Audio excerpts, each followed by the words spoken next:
Ooh, we got mail. 200 Prima Gems. I'll take that. Right.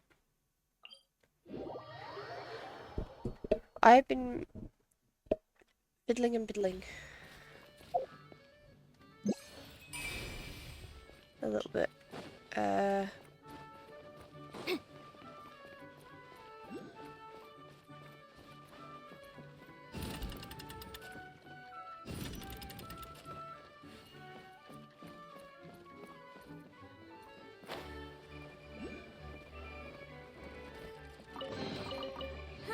Okay. Let's appraise the value on this.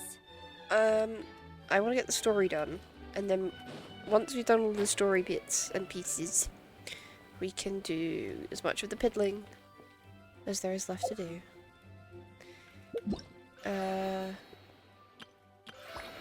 Cause I've still got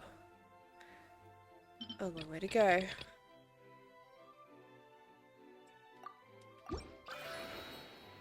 So...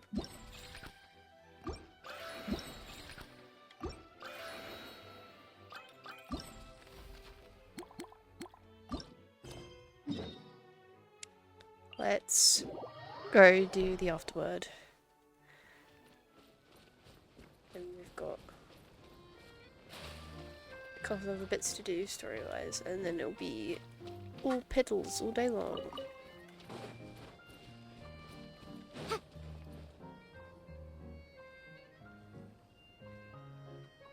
Here's your 2 magic tonics.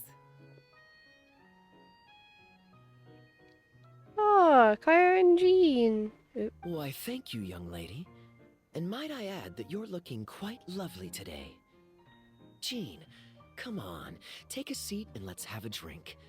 I ordered one for you as well. But is this really appropriate? I mean... Still worried about Klee?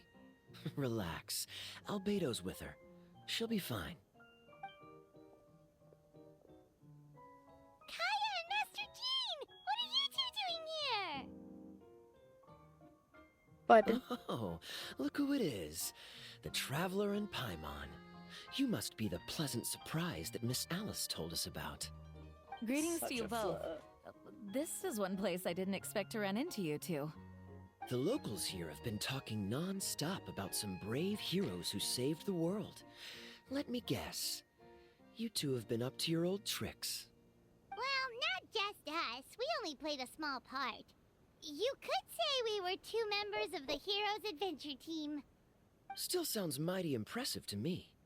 As ever, our honorary knight is making us proud wherever they roam. Did I hear you talking about Alice and Klee? That's right. We received a letter of invitation from Miss Alice, proposing that we take Klee for a vacation in Fairyland when work dies down. I wasn't sure what she meant by fairyland at first, but if my eyes are not deceiving me, she was being quite literal. Klee ran off excitedly as soon as we arrived. I'm a little worried about her, but Albedo insisted he would look after her while we do our own thing. We could hardly say no to such a considerate offer, so I took it upon myself to bring Jean to the nearest tavern we could find. Any excuse for a drink, huh? Well, we are on vacation. It's only fair that we get to indulge ourselves a little. You're right. I should make an effort to relax and unwind. It's what Miss Alice would want, after all. Oh, wait, Kaya? What exactly did you order from the bar? The house special, of course. Best way to get a taste of the local culture. You're not gonna like it, my friend. Why are you making that face, Paimon? Nothing. I was just perpetually amused by your lifestyle, that's all. Go on, drink up. Something tells me I need to tread carefully here. Let's see, it's got a lovely color, but how about the taste? Ah,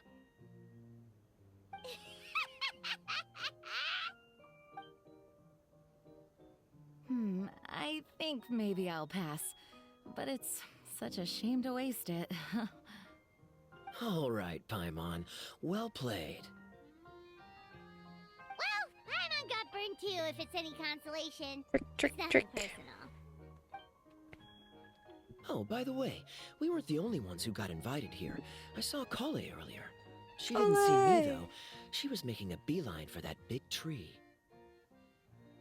The Kingdom of Breezes and Bells, you mean? Oh, this is turning into a huge reunion. Maybe we should go say hi to her. Maybe. All right. Well, give her my regards. Booty. Thank you. Enjoy your time here, too.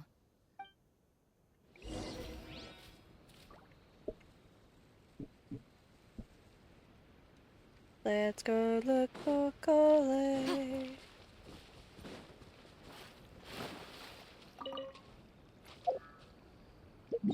Is there a teleport? Yes, there is.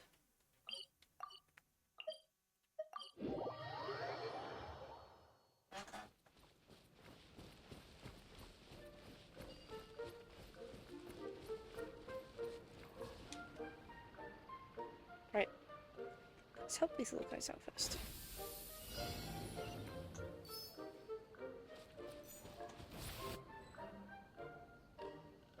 Oh. Whoops. The structure of the tree houses here is nothing short of amazing. I have to write it down so I can tell Master Tainari all about it later. Hey, Kale! You scared me. Traveler and Paimon, you got invited here too? Yep. Well, they sort of skipped the invitation part, but anyway, what you doing out here? Something caught your eye? Oh, yeah. I'm trying to observe and summarize the structures of the trees here, and also the animals that live here. Well, the residents, I guess? I still can't get over the fact that they're all someone's origami handiwork.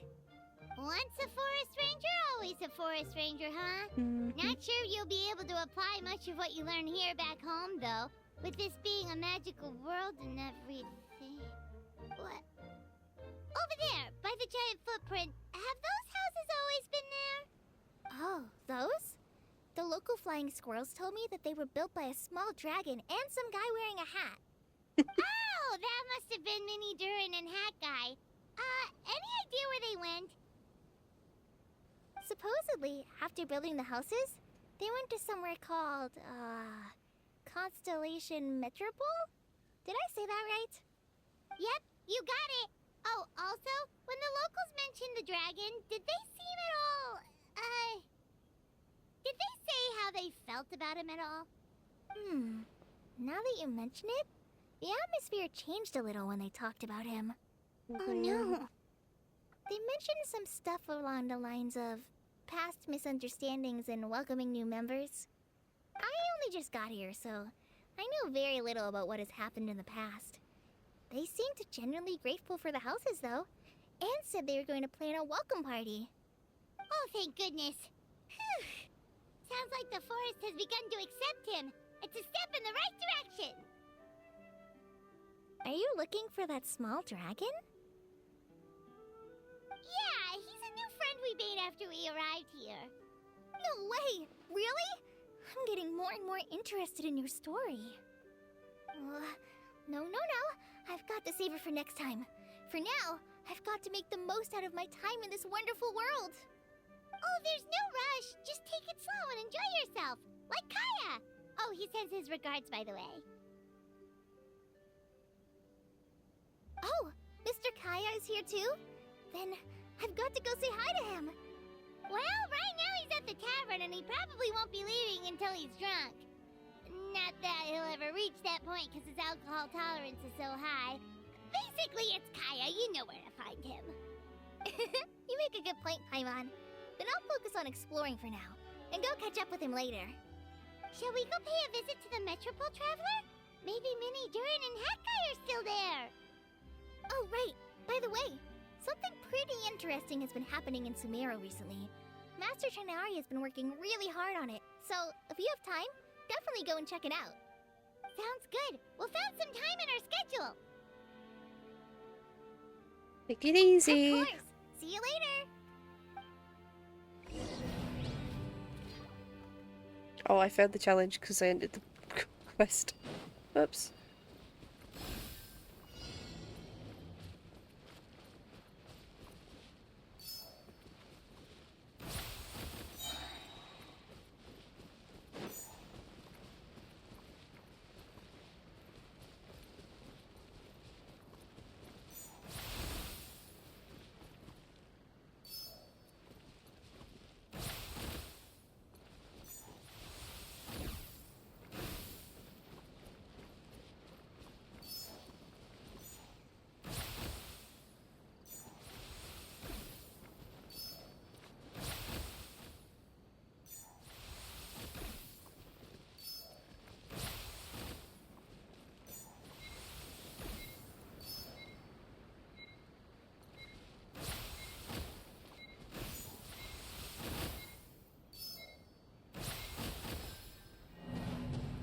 Okay, that was terrible. Right. I'll do it later.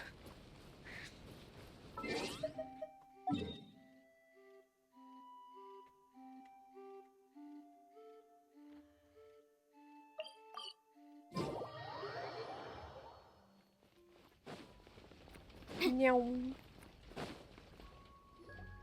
What?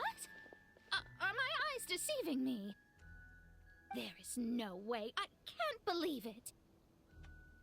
Hey, Mona! We heard you muttering from a long way away. What's up? Oh, is your scryglass acting up again? Oh, it's you, the saviors of this world. My scryglass is fine, but I'm not sure I can say the same about my eyes. Look! Look at this statue! What? Is it broken or something? Looks fine to Paimon. That's your master, right? AKA the goddess of prophecy? I refuse to believe it. There's no way that old hag looks anything like this. Maybe she did when she was younger. When she was younger? Oh, actually, now that you mention it, this does remind me of the fashionista phase she wrote about in her diary. She can't hear me, can she? I swear I just got chills down my spine. Either way, it's probably a little rude to talk about her right under her statue. But how do you know it's a statue of her if you never saw her as a young woman? I did a quick scry when I came into this world, and when I saw the stars' reflections, I was at a loss for words. It looks like fate in Simulanka is based directly on Tevat. A projection of real-world fate to form an image of reality. Or in layman's terms, basically, the creator made this world inside a mirror or a lake, and this world is the reflection. Still sounds pretty impressive. The more I scried, the more familiar everything looked. It's her work, there's no doubt about it. Even so, everything's far more complex than I'd imagined. Trying to decipher it all is giving me quite a headache. I also asked the locals about her. They call her she who has dominion over the stars and the course of fate itself. Not even a pretense of humility. Clearly, she let the role of creator goddess get to her head. Not that I'm surprised in the least, of course. It certainly matches the tone of her diary. Anyway, we should change the topic. Oh, so Mona, have you seen a small dragon around by any chance? He's about the same size as Paimon, but with tiny little wings. Ah, you mean the one that caused all that trouble? I haven't seen him for myself, but I heard that he came to the Metropole not long ago to formally apologize for his actions. Apparently, he brought a huge stash of Toitanium and plant oil to make amends. Most people accepted his apology, although there are some who said that they'll reserve judgment until they've seen how he acts in the future. Oh, okay. Do you know where we can find him? One moment.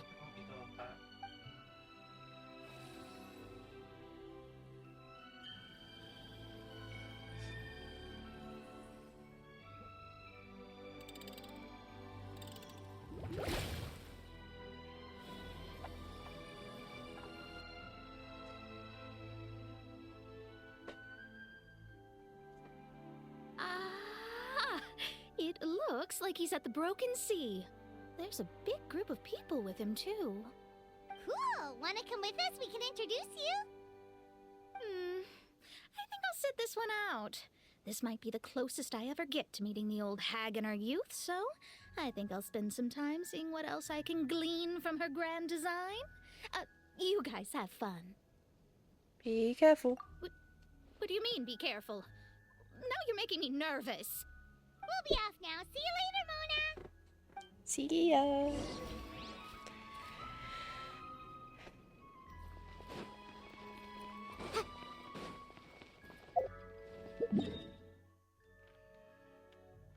This little dragon's been busy.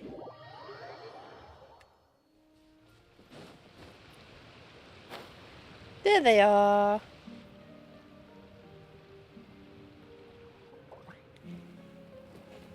Osvaldo Halfnavines! Does thou see what I am seeing? Tell me that my all-perceiving Aug de Verurtelung deceiveth me not. Hi, Your official. eyes see true, main Fräulein. Very well. Then, as sovereign ruler of the Immernachtreich, I extend to you both my greetings, O Night Dragon from the land of the Thousand Stars and his hat-wearing servant. Who did you just call a servant? What main Fräulein means to say is, hello, it's a pleasure to meet you. Pleasure to meet you too. But Hat Guy's not my servant. He's my friend. Now you're over-explaining. Hat Guy, Mini Durin! Found you at last! Whoa, and Fischl's with you too?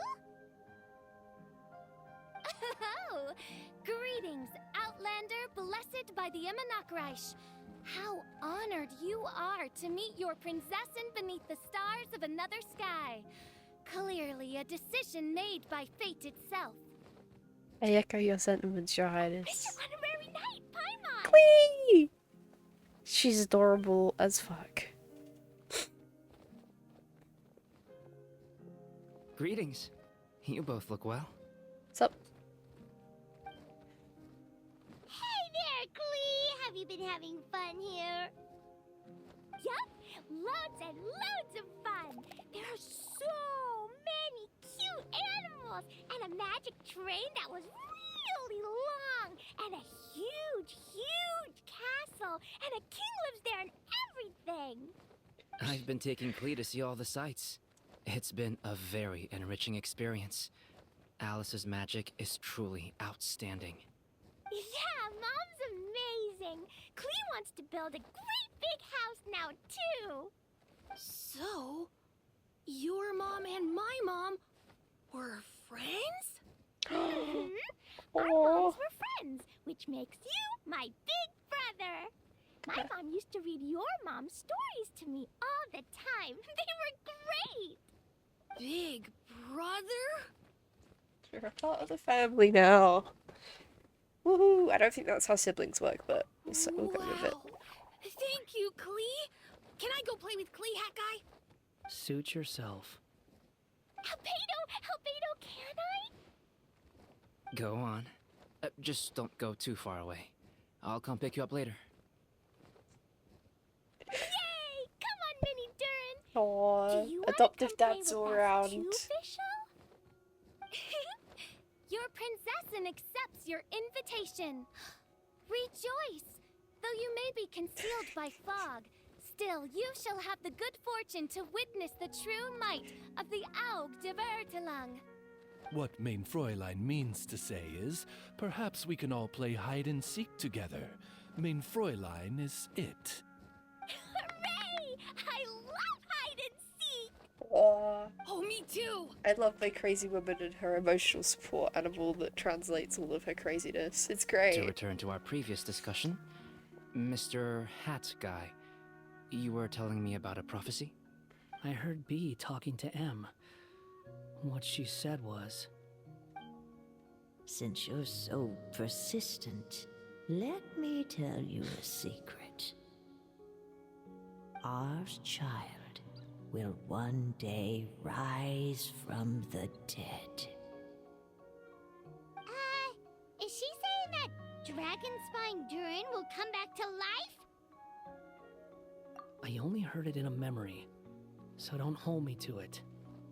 Understood. My recent observations at Dragonspine lend credence to this prophecy as well. Oh dear. Durin's heart has slowly but surely been growing in vitality. The process is extremely slow, but the trend is clear. What should we do? To start with, plan for every potential scenario, including, of course, the worst case scenario. I am well aware of Durin's past, and I sincerely hope that things never escalate to that point. Still, we need to be prepared for every possibility.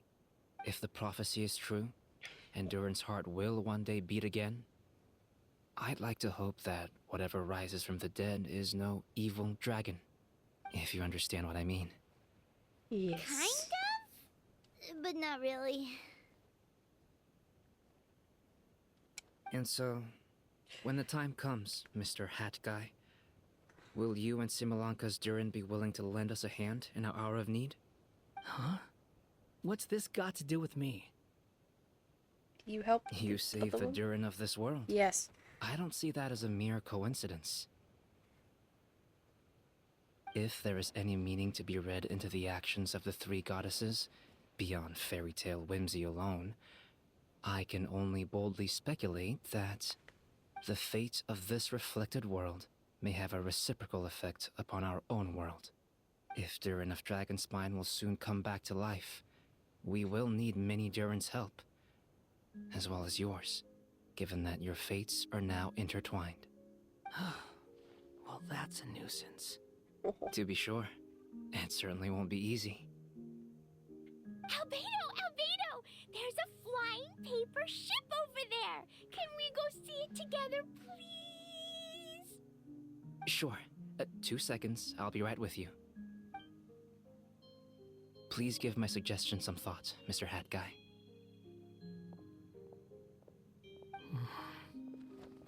Hat Guy, I'm back! Huh?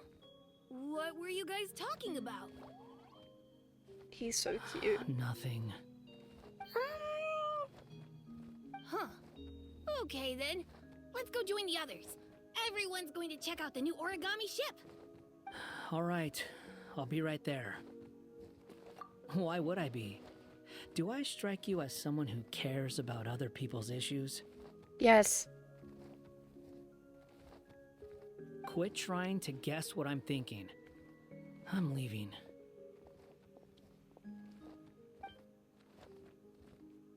Needs time to think about it for himself. He does.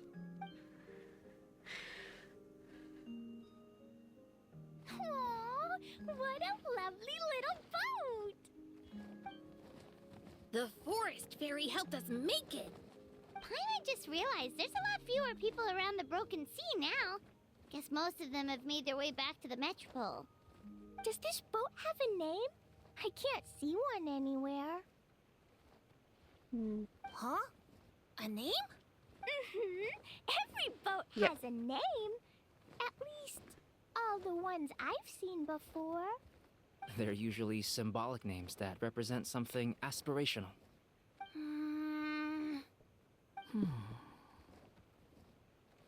Let's go with the Durin. Huh? You want to name it after me? Oh, you mean to wish Mini Durin a safe voyage as he sails into a new chapter of his life beyond this world? Your princessin approves. Let this vessel bear the name of the most esteemed dragon of the night. The Durin. Let's call it that then.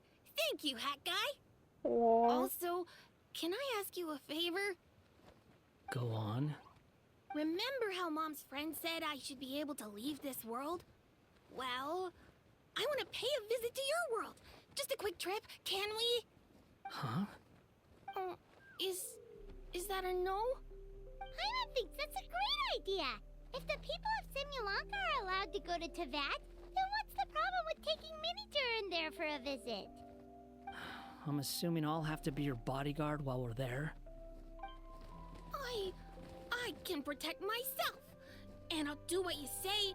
I won't fly off on my own, I promise. Please, can I go? It'll be up to you to stick close. If you disappear on me, don't expect me to come looking. Got it! I'll stick close. Why don't you take the Durin? Now you've given it a name, it'll be a maiden voyage for the boat and a brand new journey for you. Are you leaving, Mini Durin?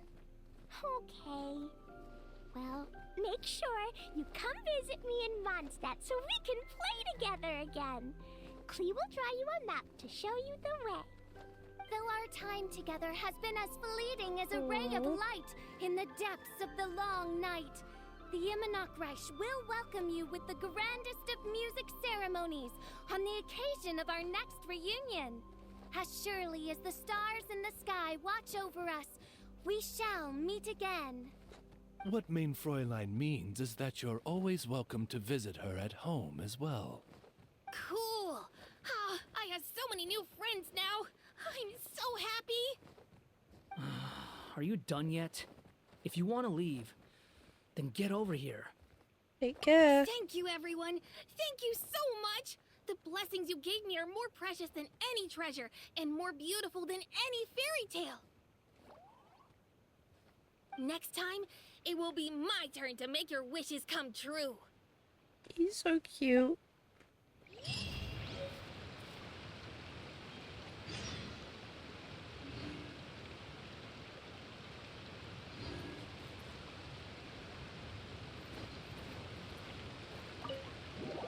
Meow.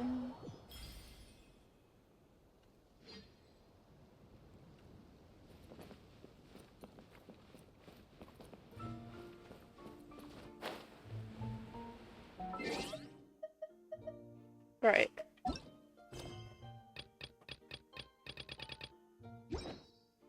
One second.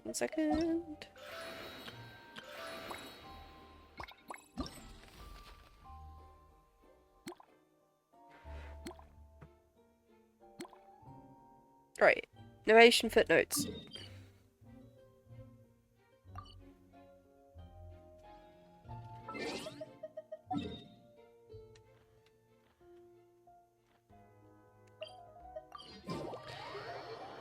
Let's do it.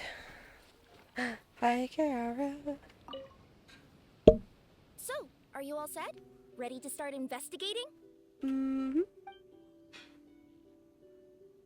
We're all good. Great! Then let's go! I've delivered packages all over, but I've never seen a mysterious fairy tale world like this before. You wanna check out the area over there? Okay, I'll wait here for you.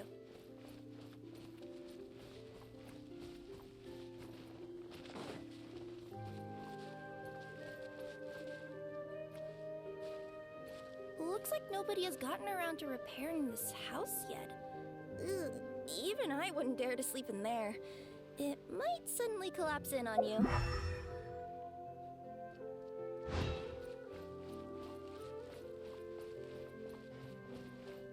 Nothing to see here either.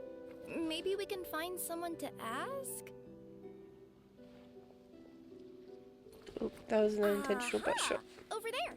I bet we'll find some people there. Let's go take a look. You wanna check out the area over there? Okay, I'll wait here for you.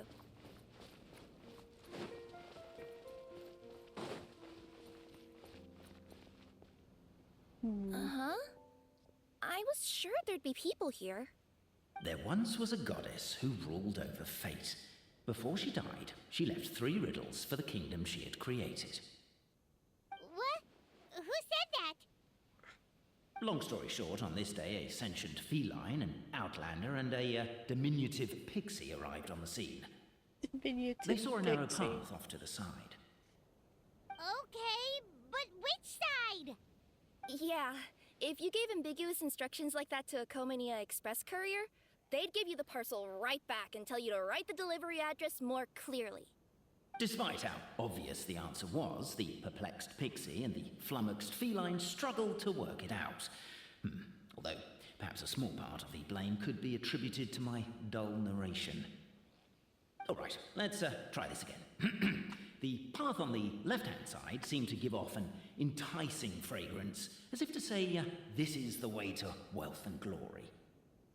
Ooh, that sounds like the start of a good story. Then what? Then what?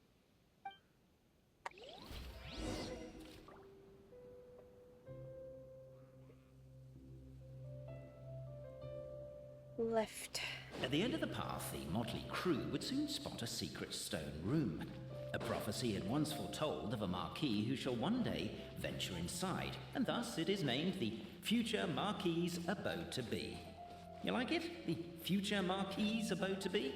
Got a nice ring to it, doesn't it? That was a little bit boastful. But before you continue, I must... are you sure you don't want to hear the rest? I'll keep this brief. Firstly, the place ahead of you is a secret room whose purpose, per the legends, is to await the arrival of a certain Marquis. For that reason, it's called the future Marquis's abode to be.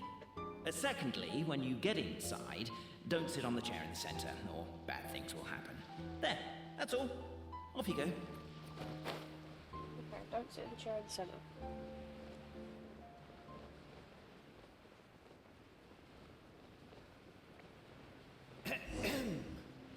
So many summers, winters, springs, and falls, and now at last a hero hither strides.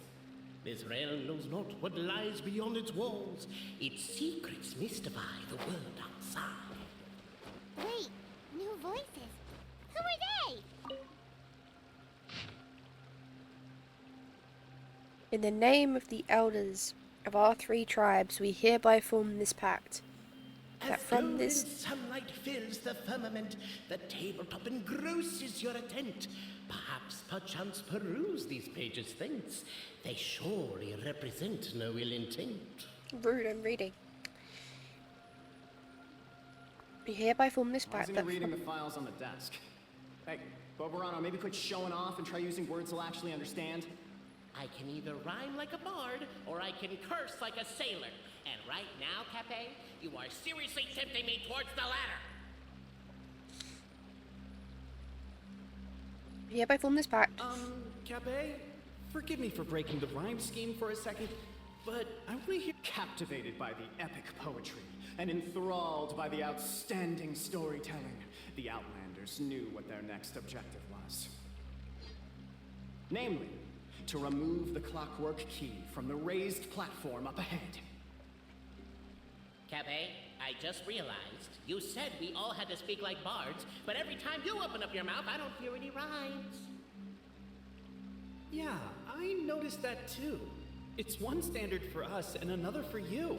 That's not fair, Whatever. Cape. Strong as stone, firm as steel, the Outlander pulls, but it does not yield.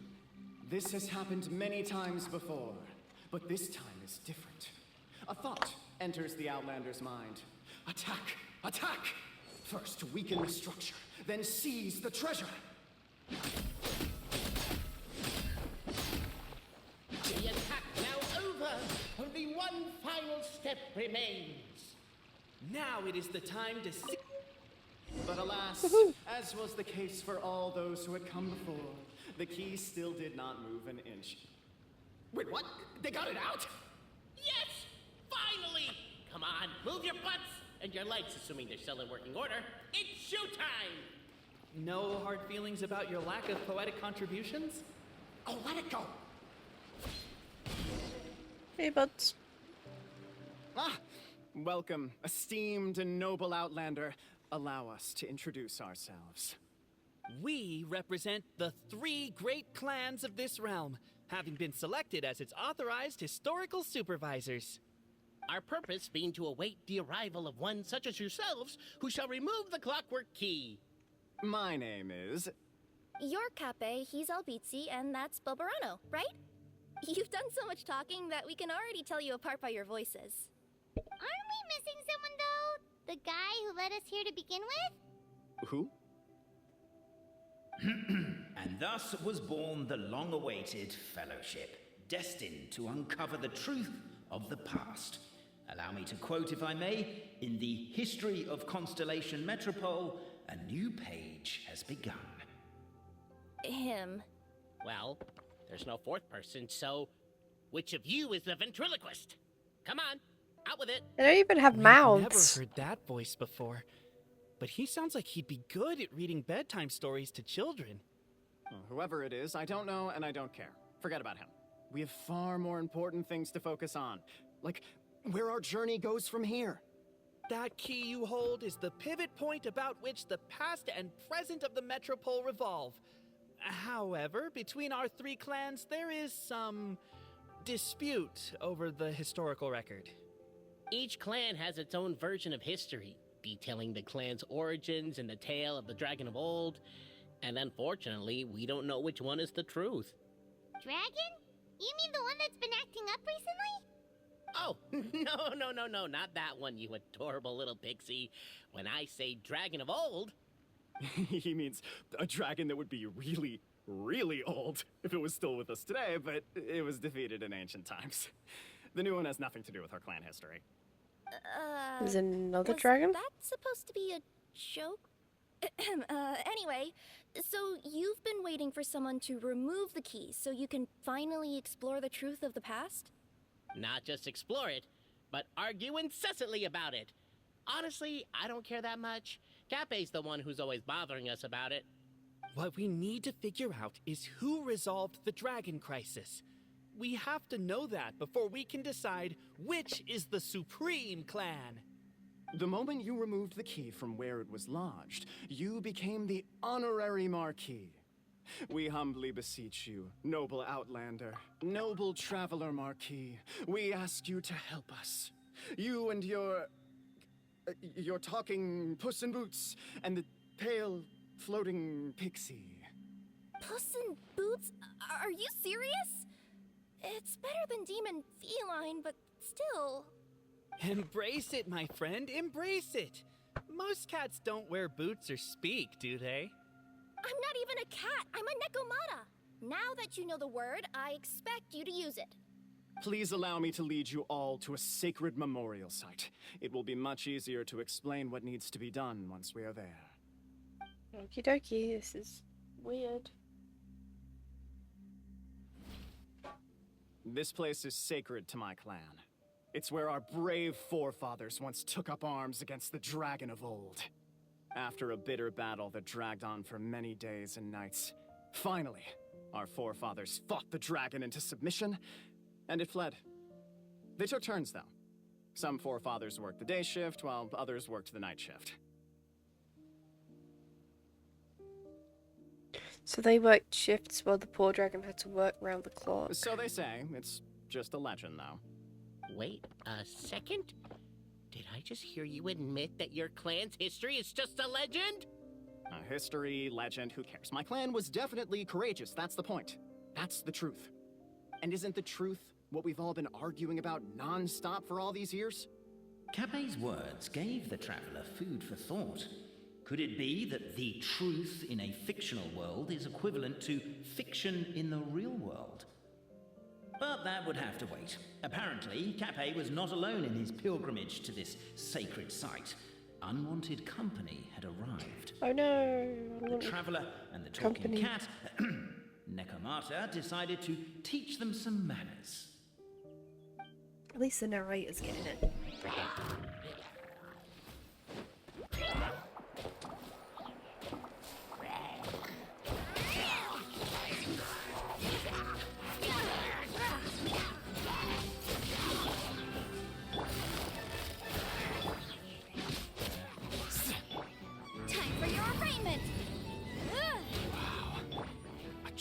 Display of heroism and valor. It was as if the spirits of my ancestors were fighting through me. Here's a thought. Could be wrong, but maybe the Traveler Marquis is a lot more powerful than you're in. Your martial prowess and show of courage are a more vivid reenactment of my ancestors' feats that suit the modern aesthetic. Now, let's get down to business. As we all know, time is but an illusion.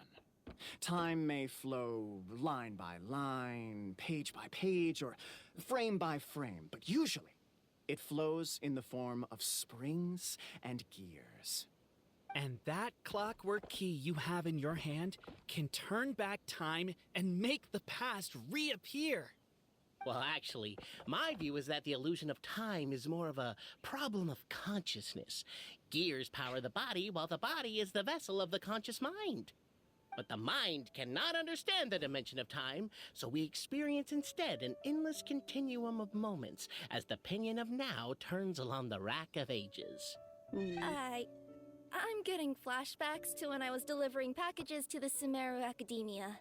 A teacher once asked Albizzi what his greatest fear was, and he replied, dragons. Boberano was asked the same question. He replied, time, and repeated the argument we just heard. The teacher then turned to Cape and posed the same question. He replied, Boberano. The manuscript that tells the truth of the historical record, the blueprint to all of creation, the work of the great mage themselves. It can be found at the beginning of the gear rack, and on the very first page of the book. Paimon didn't follow all that, but basically, you're just saying that we need to put the key in and turn it all the way back? Exactly. It is said that in the beginning, the goddess of creation took the goddess of fate's manuscript as a blueprint, placed it under the goddess of prophecy's starry realm, and generated the world from a few magic arrays. So in a few moments, when the great clockwork key turns the local time here back to the very beginning, we will restore the magic arrays back to their original configurations. Hold on. Isn't stealing part of the blueprint of creation a little dangerous? Also, how are we supposed to know the original configurations of the magic arrays? Well, the general shapes of the configurations have been passed down over the ages. They now form the family crests of each of our clans. So you'll just need to reference my family crest and join the dots accordingly.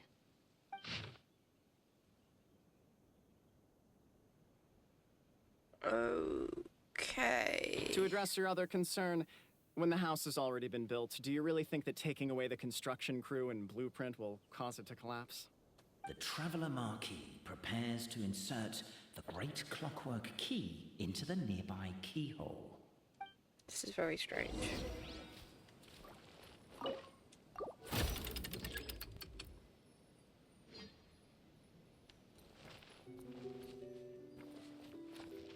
Yeah.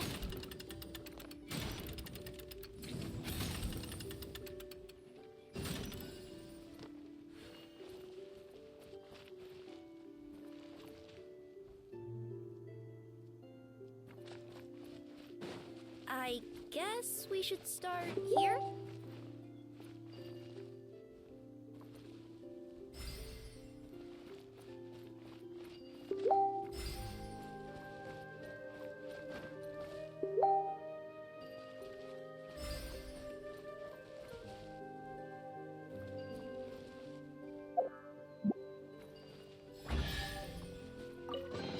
Chest.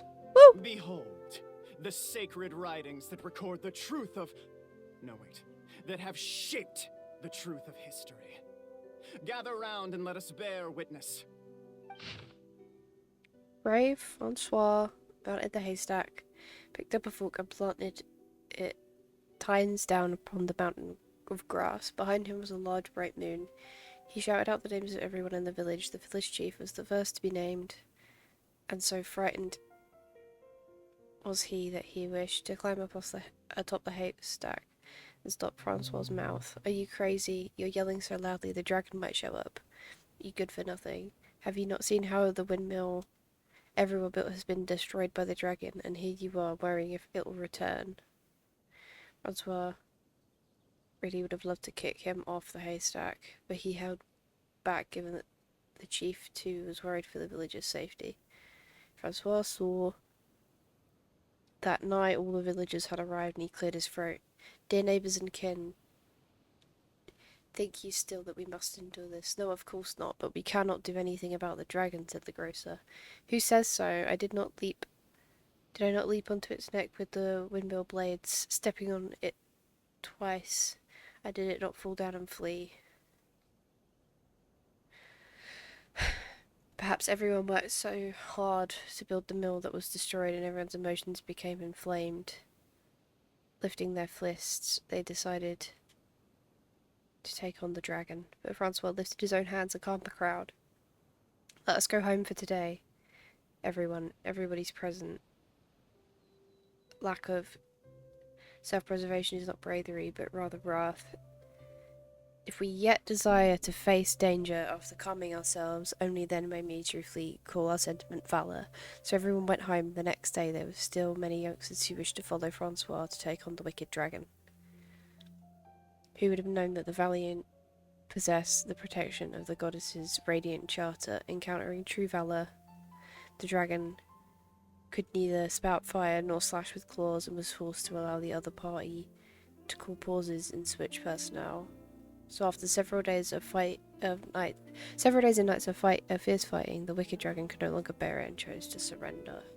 Feast your eyes, rejoice, and cheer, for this is the unquestionable truth. Look at the signature. Nobody is capable of forging that. I don't believe it. So, all along, our histories have been false? Don't lose heart, Alpizzi. It does not follow from his is true that ours are false. That might be the most bogus logic I've ever heard. But keep up the mental gymnastics, Boberano. I've been waiting for that look of jealousy on your face my whole life, and I'm gonna savor it. And yet, it seemed that this conundrum could indeed have more than one solution. Everyone agreed that there may be more than one truth. The party decided to visit the sacred sites of the other clans and see what their documents had to say. Isn't a narrator supposed to remain detached and objective? It feels like you're forcing a narrative agenda on us here. Oh, whatever. I'm in a good mood. Let's do it. The instructions say to repeat the process 3 times, and besides, I'm looking forward to watching you both be sorely disappointed.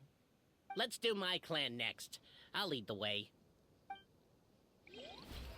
It's a goal. We'll need the key again, right?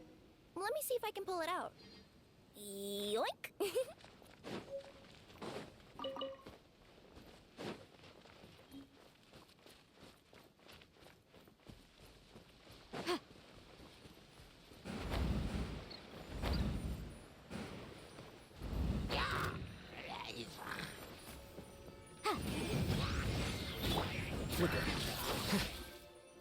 Damn it. There we go.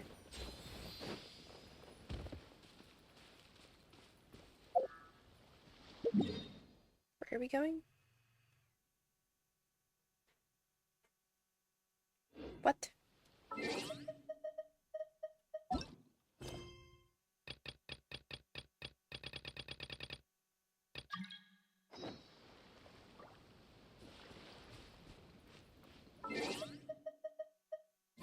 Is that correct?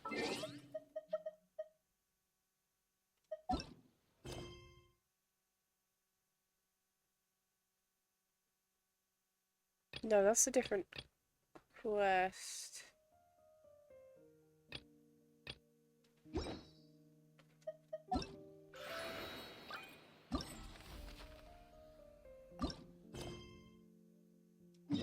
That's it.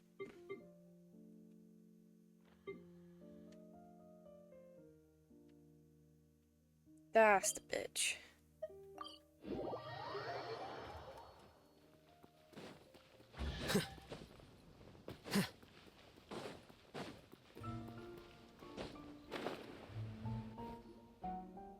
The party finds no pedestal in which to place the great clockwork key, only a locked door. Where's your clan's pedestal? Let me guess, you hid it away in advance to save yourself the embarrassment of having it exposed as a fake? You done? Okay. Now, since my clan's main claim to fame is... Misinformation, half-truths, and fabrication. Ah, shut up, Cape. Shut up, Cape. I swear, if I wind up dead one day, the murderer was Boberano. Let those be my last words. My clan's claim to fame is that we outwitted the dragon of old and stole its treasure. Ergo, all articles of value that we own, including the pedestal for the clockwork key, lie behind that door. So, next step is open the door? Almost. There's one step before that. The door is protected by a smart interrogation system. We have to answer its questions, and if we get them wrong, we will alert law enforcement. Jeez. Well, do you at least know the answers? The correction fluid of time has dyed white the pages of the Book of Wisdom. No, I don't know the answers. But worry not. I had a quick word with the constabulary in advance. They'll ignore the alarm if we get the questions wrong, so answer without fear. Nothing unusual about it. Knock on the door. Question 1. Who is it?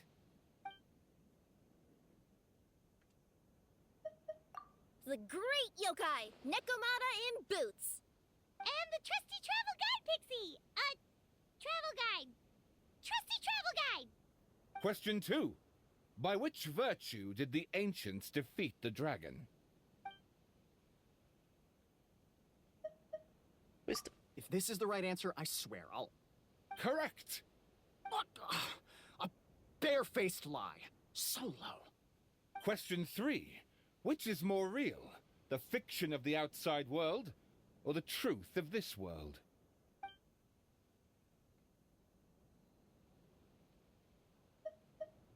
Hear, hear! Who can be sure that the outside world isn't just a dream, and that when the dreamer wakes up, they won't just find themselves inside a novel? There is no way to know, therefore both are equally real. All correct. You may have the key pedestal. Thank you, voice from behind the door. Traveler Marquis, you know what must be done. Please insert the great clockwork key. Oh, and this is my family crest. Okay, so it's like a question mark. Okay.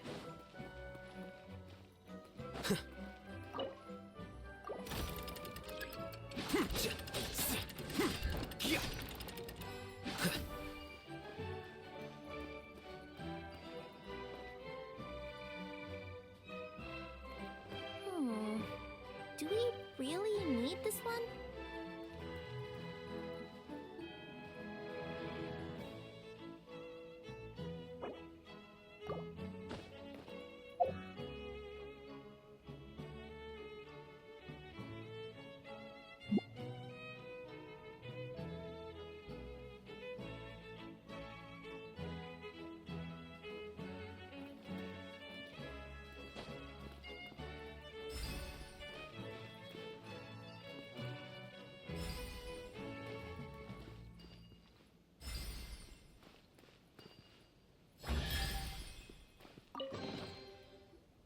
Now, let me see what elaborate fiction the Clan of Wisdom was able to conjure up. If anyone's listening, I would like to submit these as my last words. I surrender. I'm the one who murdered Cappe. Wise Antonio, in the basement of the crumbling house, began reading the ancient book he had found. His oil lamp shook from time to time as the swaying structure above ground collapsed. The village was to be symbolically raised by the dragon, and he had been chosen by the dragon, for he had not returned home. But Antonio did not care. He only wished to study the book the old lady had given him on the bridge he passed today. The book was titled Radiant Charter. Within it was reinforced all the rules that everyone something in Simulacra must follow. It was written in a language of the world's creation at the very start, and if Antonio had was not possessed of extraordinary wisdom and deciphered this primordial text, there would have been no study to be had. This book recorded no solutions as to resolving the difficulty that the constellation satellite presently faced, nor did it contain any hexes that could aid Antonio in repairing his own home. But he knew that wisdom was the mightiest thing in the world. The morning light shone through the ruins of his home.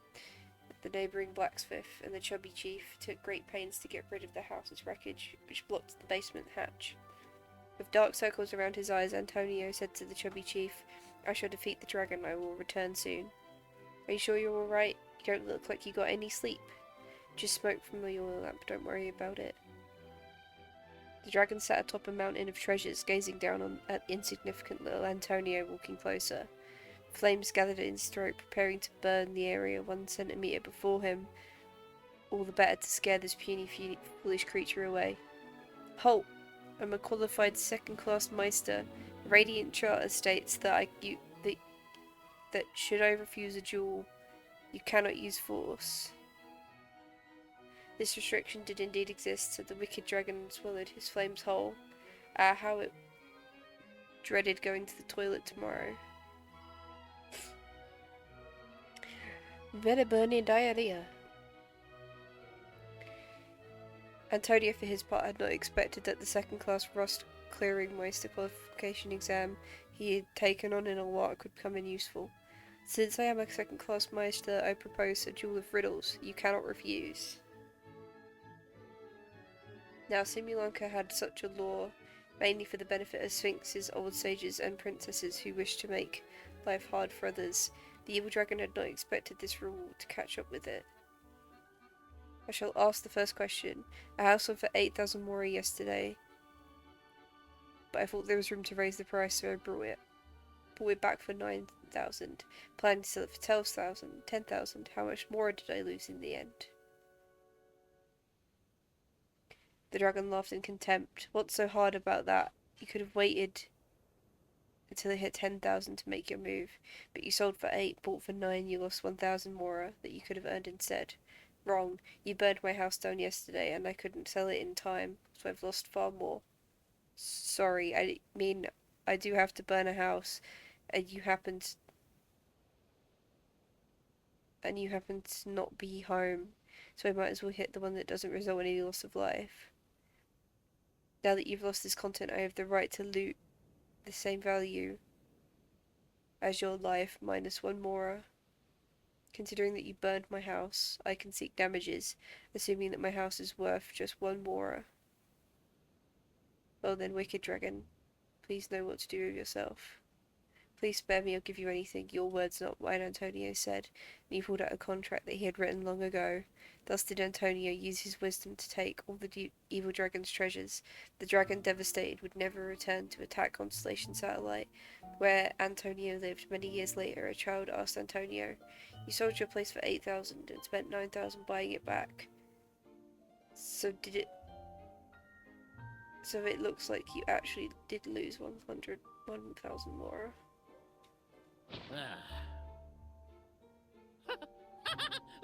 Look! My clan's history is true as well! Ah, there's that same unforgeable signature again, right here! What? Oh, does this mean that my clan is the only odd one out? Given that my clan's wisdom is such a subject of ridicule in your eyes, I will now appeal to my own personal intelligence, which I believe far surpasses that of my clan at large, and make a prediction. It seems likely that the claims made by each of our clans regarding their history and virtue are all true. Boberano? How can that be? Oh, I get what's going on. Once, when I was drinking with Guji-ai, she bet me a round of dried fish that I couldn't guess which cup the umeboshi was under. Whichever one I guessed, I was always wrong, and Guji-ai would lift a different cup to reveal the umeboshi. But then, I learned later from one of the shrine maidens, Miyuki, that all of the cups had an umeboshi under them. Just goes to show, I still got a long way to go before I become a great yokai. Oh, don't mind Fox Lady. That's just her way of teasing you. Actually, that reminds me. We can now open these 3 treasure chests. And unlike the guessing game you mentioned, this one's not a trick. Cool. Well, once you've plundered the last of Boberano's family wealth, we can go to my clan's place. Guess I'll take the clockwork key again then. Yoink!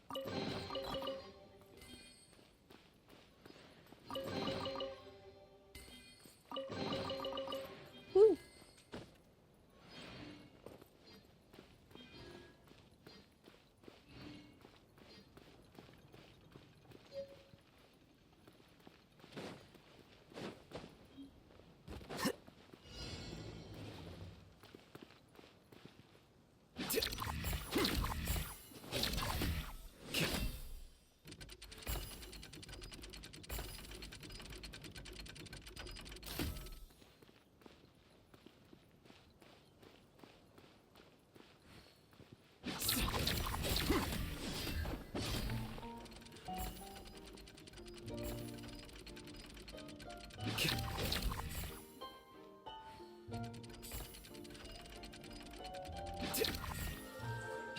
There you go.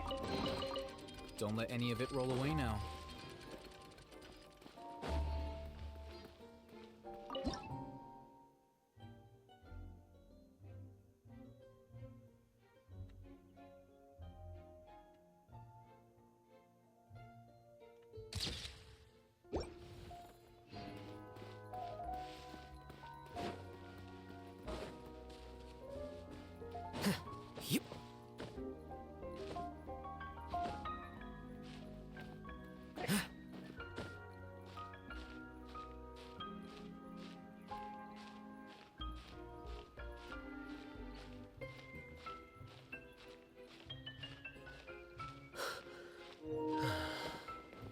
shit, I'm about to lose power in my controller.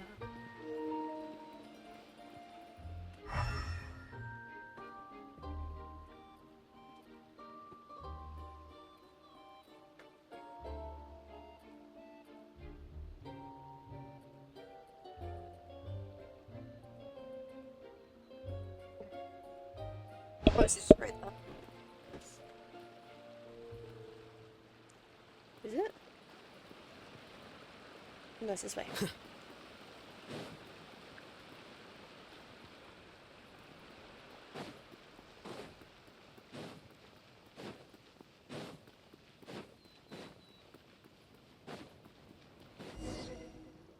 It's The this place. cohort of truth seekers followed Albizzi to his clan's sacred site.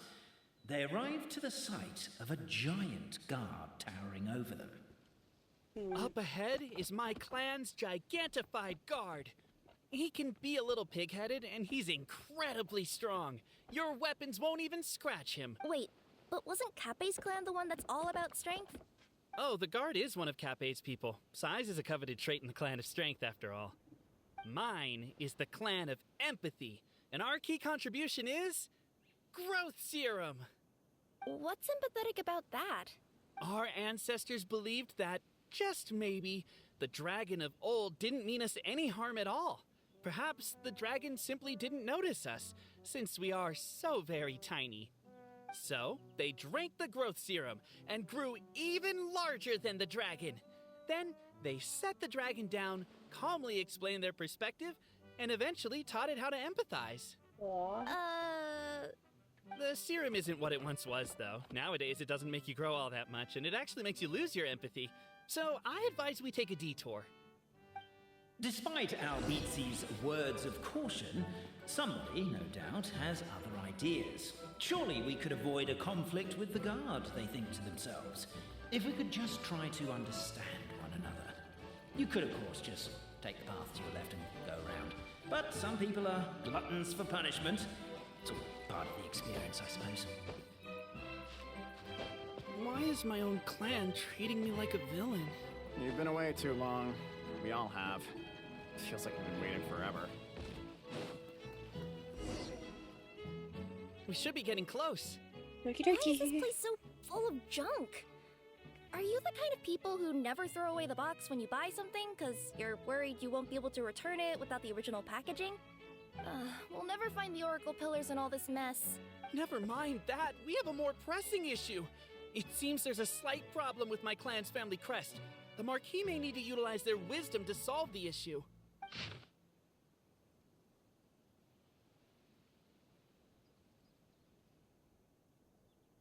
Wisdom too, huh?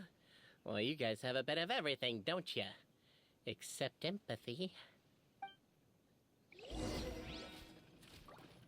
Over here! I found it!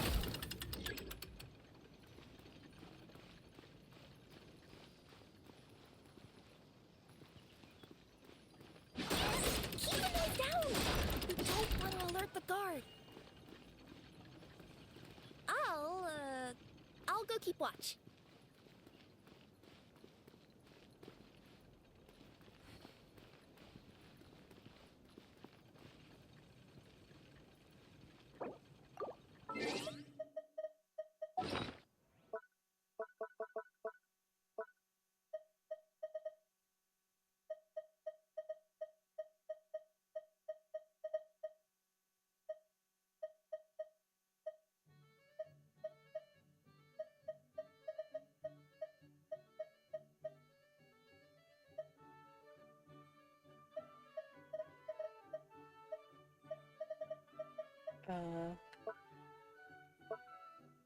Normally they are in your inventory.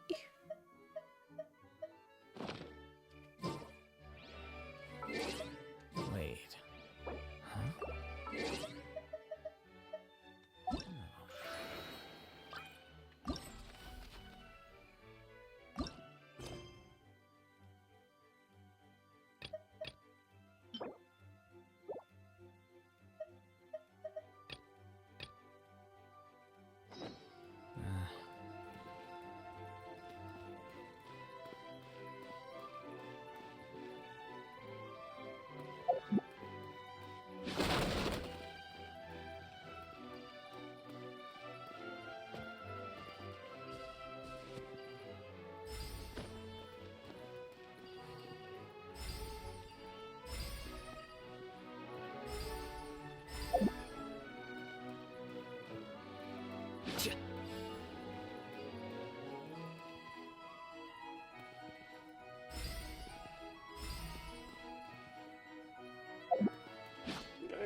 know how to unlock it. Like, how to open it.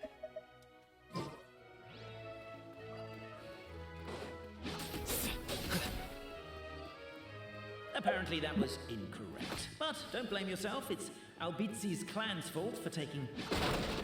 Hey, can't you destroy the boxes a little more quietly?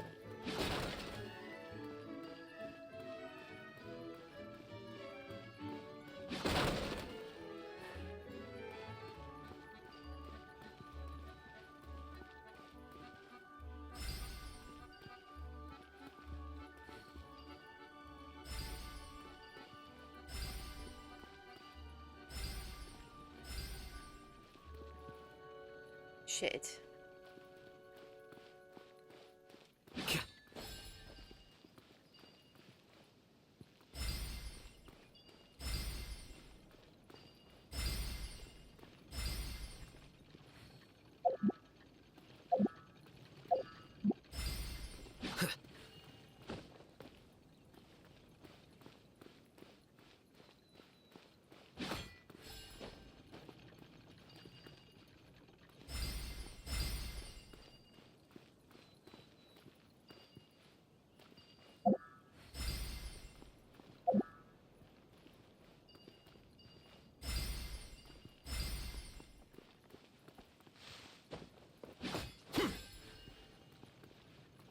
I don't know what to do.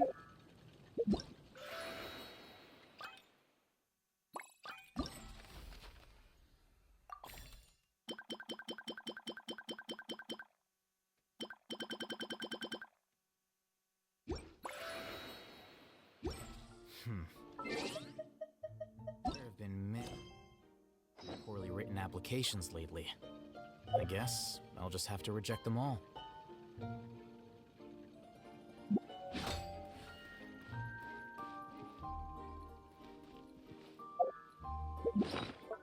Is it in my inventory and I just can't see it?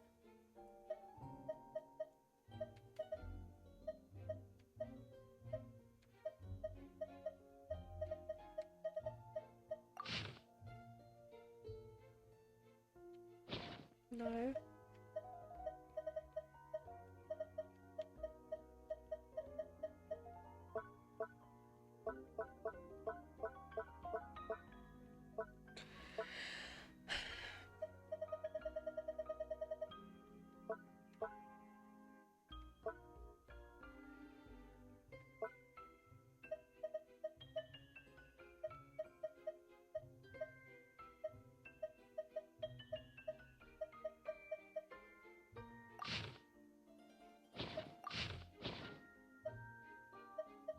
Right, I'm gonna have to quickly get up. I think.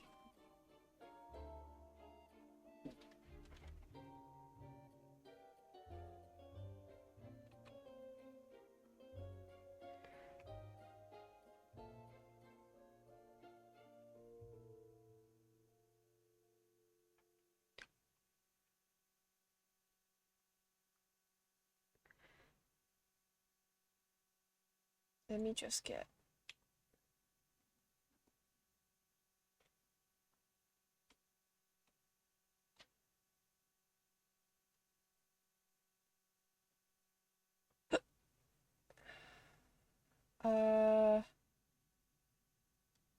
which part of the event is this?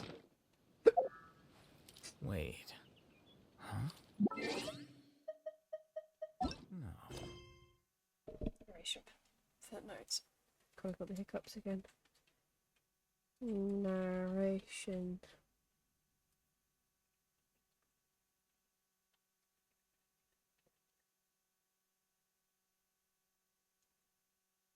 Right, I'm just gonna look up a guide just because I can't work out how to open the page.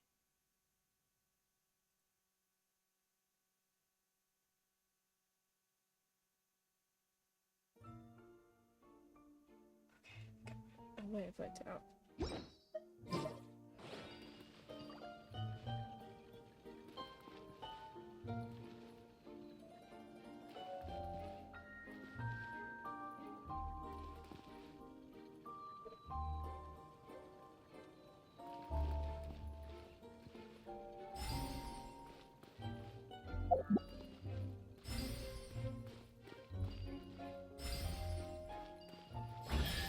Aha! Right, sorry guys. Cannot let that out for the life of me. It's enough. Keep it away. This is the last one. Galileo and Alberto did many good deeds today, though it was most tiring to help the old lady on the bridge and move. Her barrels of hard apple cider, they each got a small barrel as their reward. The moonlight was unobstructed and beautiful, and the two good friends climbed up the high wall that had been built to stave the evil dragon off. Alberto lost the rock paper scissors match, so he had to hold the barrel of cider under the crook of his arm as they climbed the ladder. Look at how this big house. Look, this is the big house that our chubby chief was so proud of. Doesn't it look? It doesn't look so big from here, Haas, says Alberto, as he looked from the house. You're wrong. That's my home, says Galileo. The chief's house is that one. Alberto's night vision was not all that good, and the moonlight could not compare to daylight. If one were too close, one's eyes. If one were too close, one's eyes, the light could not be seen at all. He tried a little harder to discern, but there's nothing more. But it's really small, Galileo continued, so there's nothing wrong with your statement. Galileo and Alberto were both rather perceptive people. Galileo's reply covered for Alberto's discomfort. Your TV standing off. Discomfort regarding his poor vision, while Alberto also lost the replica scissors match on purpose so that he could carry the cider barrel because the gear under Galileo's ribs were injured. Here's to you. The two friends raised a toast, and once Alberto stuffed a cork back into the barrel. The next day, the two gathered everyone in the village plaza. First, they apologized for the collapse of the anti-dragon wall and told all the people that they were preparing to have a talk with the evil dragon. I know it's a lot of work for everyone to fix that wall, but we're not fussed about it anyway, the chubby chief said. But are you sure you're not bragging when you say you're not down by yourselves? Of course, that was not the chief's point. He, too, was a good person. He continued, also, it's too dangerous to seek the dragon out. Don't worry about us. And so the two best friends in the whole world departed. The evil dragon trembled before Alberto and Galileo. For some reason, the old lady's liquor could make people grow very, very large. That's how they accidentally squashed the high walls the previous night. They gazed down upon the ground far below. They were more or less understood how the dragon thought. No wonder he could accidentally destroy a village at its feet.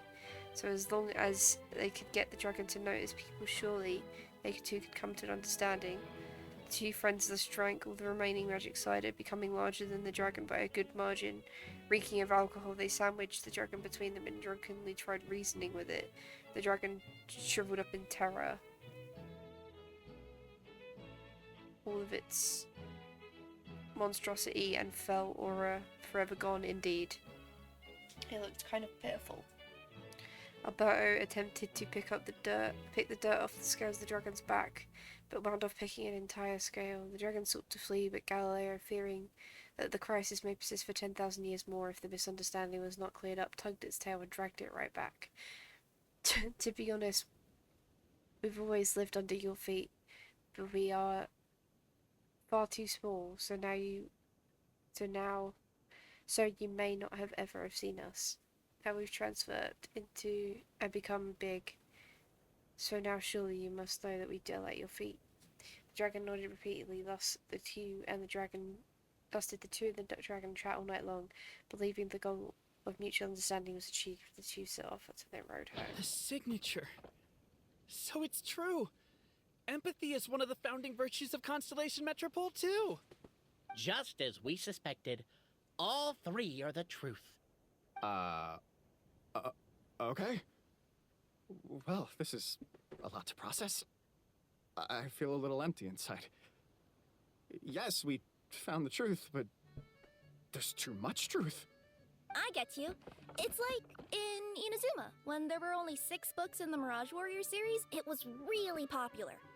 But by the time book number 88 came out, nobody wanted to read it, and all lost interest.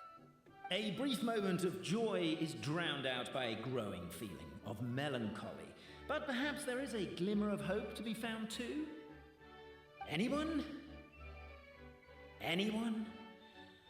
All right, I'll say it. How is it the case that these three versions of history can all be true at once? That's exactly what Paimon was wondering, but Boborano kind of already explained it away earlier. So Paimon was worried she'd look stupid for asking the question. It's not a stupid question at all, my dear little pixie. While I did postulate that different truths may coexist, there is an issue when it comes to these three truths in particular. The problem is, all three truths are the history of the exact same thing, namely the dragon and the Metropole's origins. Yet all three bear the signature, showing that they're genuine.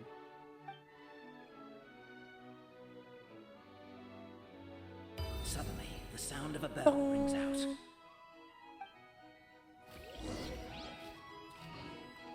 The bell! It rang once! What does that mean again? Ah, yes! Highest level of emergency!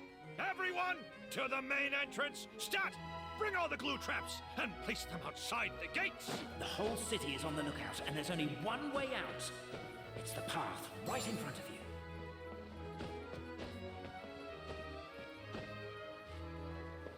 Why'd they ring the bell anyway? Also, why is one ring the highest level of emergency? Obviously because you have to respond fast when it's an emergency. It'd be a bit too late if they waited till the 99th ring.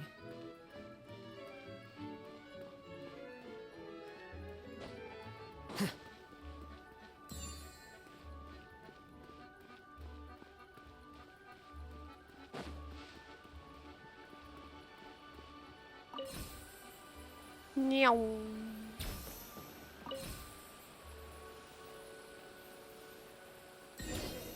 We did it! We made it out. Don't know if we'll still be needing this clockwork key, but I yoinked it out before we ran, just in case. Okay, but back to the truth problem. There are three conflicting versions of the truth, and somehow they're all still true. What is that supposed to mean? I don't know. I doubt anyone here in Simulanka can make sense of it. All we do know is that any manuscript bearing her signature has to be valid. Well, she is the goddess of fate, the creator of all this. And all these manuscripts are her grand design. The reason we argued about who was right was that we didn't know enough about the truth of the past. But now we have the truth. So we just have to accept it. As surely as we will follow the clockwork path designed for us, so is this the course that history has taken. It is clear and incontrovertible. We will never argue again. Thank you all. Is that all there is to it? Is this where the decision made at the first crossroads of destiny has led us to? A pointlessly happy ending? Overthinking it would be equally pointless. Well, that's enough for one day. Time to take a break. Could you be any more cryptic? You're planning something. Paimon knows it. Whatever happens, today was a breakthrough in my journey of discovery. I will go back and share it with my clan. Me too. And me. Let's leave it there for today then. I'm sure we'll find out what else Mr. Narrator has planned for us tomorrow.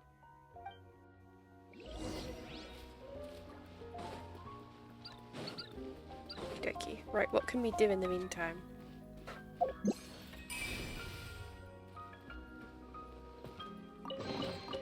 Here you go. Well, there's so much to do still, holy shit.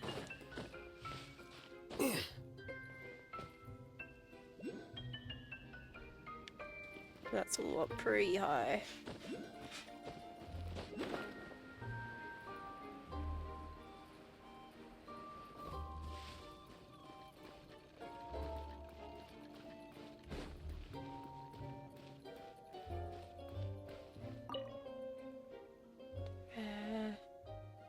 Almost full circuit of the city without even realizing it. I hope you're not too tired. The next treasure hunt.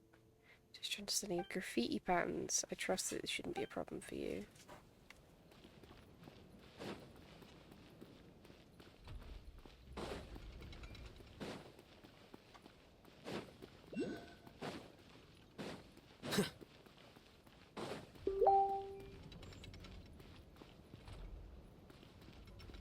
So throw Hammy. Rogue. Hammy.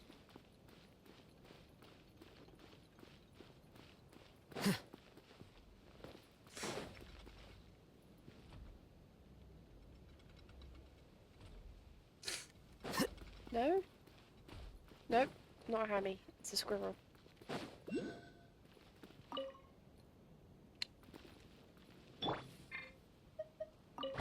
There we go. Good lord.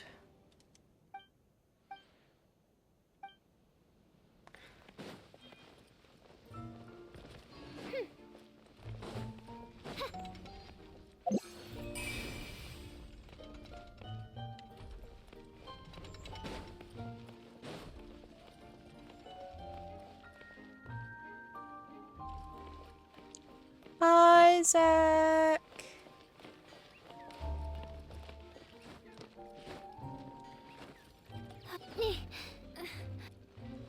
I am waiting till the next day, so I figured that we should do some of the other piddles while we're waiting.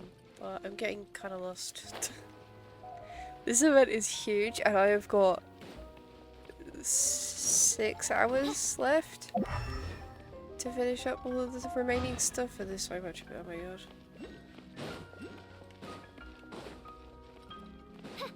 How are you? How's your day? Are you written? I imagine that you are. She's working for the rest of the week, which is stinky as heck.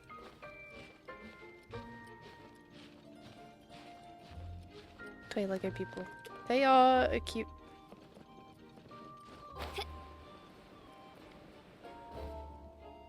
Event of epicness. It's good so far. Awesome sauce. That's what we wanna hear.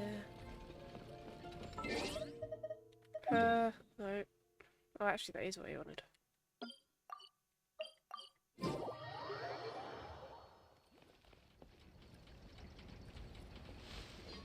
Is there anything up here?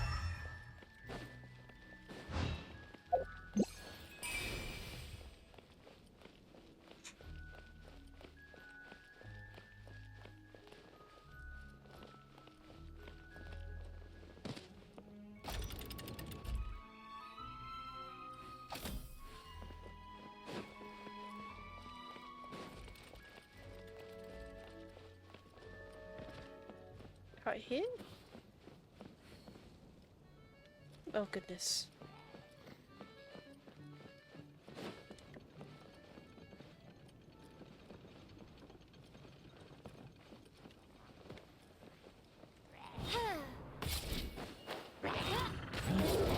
Oz, reveal thyself! Gotcha. Here comes the catch. Here you are. Get bloomed, bitch. Virgin, let's go. Midnight Phantasmagoria! I figured that killing this guy is gonna get me stuff. Flicker.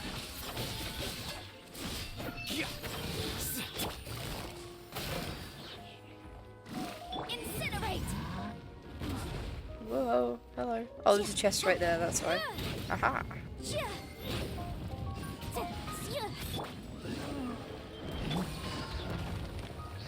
Quietly now. Gotcha. Things are about to get set. Here you are. Scatter. Get punched. Motion to compel. By royal decree.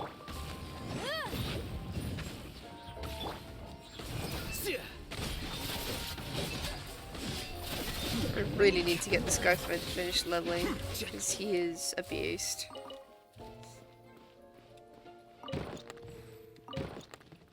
So, let's free the dudes first. Woo! You have to clean a lot.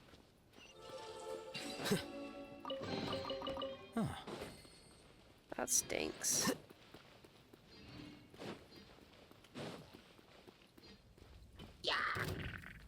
Oh, it's working.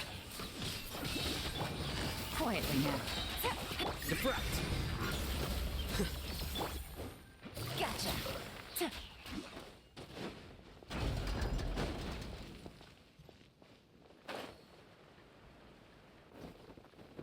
What are these? Shit.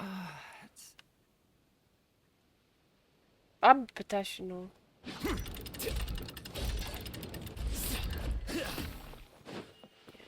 Whoa.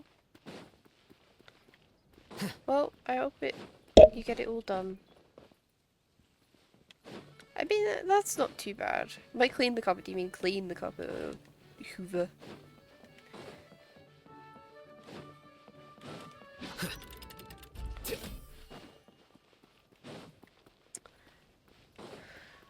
Either way, it's pretty stinky.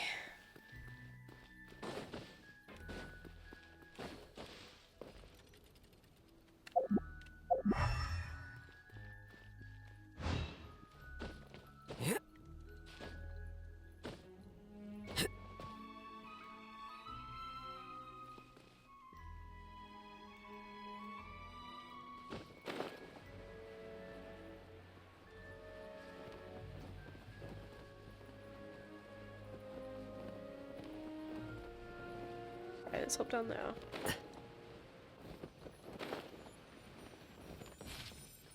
Grab that.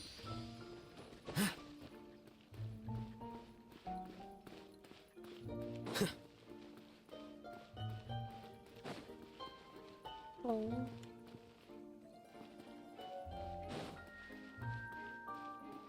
What a beautiful day, thought the traveller, before he was overcome by a creeping sense of foreboding.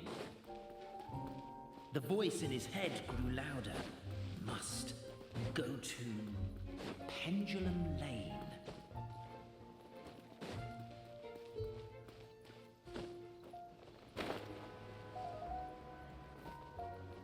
Pendulum Lane is just up ahead. Something must have happened here after all. Everyone's crowded around. Oh. Oh my god, this is terrible! I don't understand. The three great clans of Constellation Metropole have finally made peace with each other. Who could have done this? What happened? Oh no, someone's lying on the ground. Cappe! Oh no, it's the guy who... Cappe, you idiot! Wake up! You need to revise your last words or everyone's gonna start suspecting me! Zach, you weren't here earlier, but there was a whole thing between these two where, like, the guy in yellow was saying... the guy in red was saying, my last words will be that the guy in yellow killed him, and the guy in yellow said, my last words will be, I give up. I did it. I killed him. And so now he showed up dead. Last words. What did he say? Detective-looking dude. If I wind up dead one day, There you the go. murderer was Boberano. Ugh, you could have at least pretended to not remember it. I'm sorry, Boberano, but this is an interrogation. I have to give the detective straight answers. Don't worry, Boberano. I don't consider you a suspect, nor do I have the authority to charge anyone with a crime. So, are you the last people to have had contact with him? Wait. He doesn't consider the person a suspect who was literally named as the most likely suspect by the guy who died. But he also doesn't have the authority to charge anyone with a crime. What is his job? To show up at crime scenes and just ask questions? Out of curiosity? Because I want that job. My sincere condolences. You were travel companions, right? Oh, it's a real tragedy. I'm afraid he'll be out cold for another hour and a half, at least. Huh? Yeah, I know. It's despicable. Hitting someone in the back of the head is the second worst act of cruelty there is. The first being replacing their gear oil with extra strong glue. So, Cappe's not dead? Okay, His phew. gears, metal frame, and shell are all still in excellent condition. It's just his energy supply that's been all messed up. Wait. But surely you can't be suggesting that just because Cappe isn't broken, there's no need to go looking for the culprit. There's a need! Huge need! Unfortunately, it's just the this salt is of the rapidly murder. turning into a cold case. There's no evidence and no witnesses. Unless there's an official clockwork pedestal, the goddess of prophecy around here somewhere. Excuse me. Then suddenly the long-lost dragon of old flew across the sky.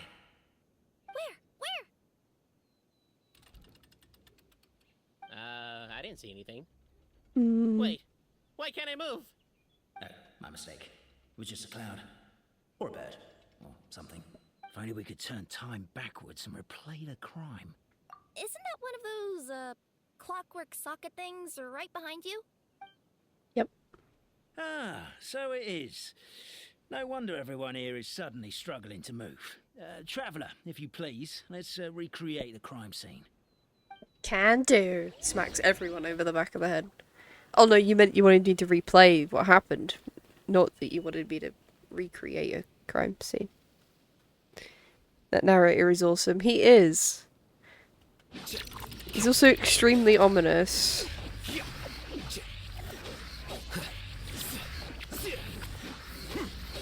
crime seems too chaotic. I can't make heads or tails of it.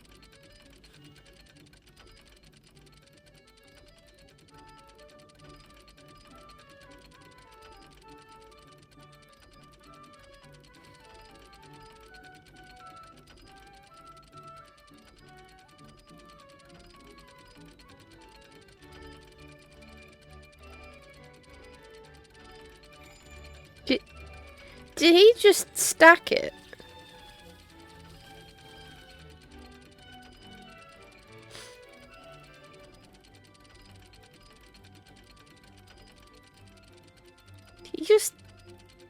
He just stacked it.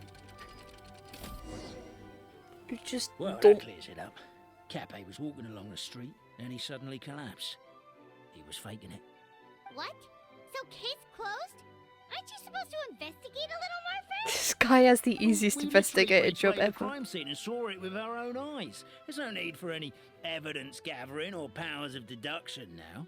And besides, maybe the truth is inherently strange by nature. Like how Constellation Metropole has 3 histories, each of which is the truth. But didn't you say Cape was struck in the back of the head and knocked unconscious? For all I know, he could have bashed his head against a toilet bowl before leaving the house, then walked here in a daze before finally passing out. As for why he might have done that, my guess is...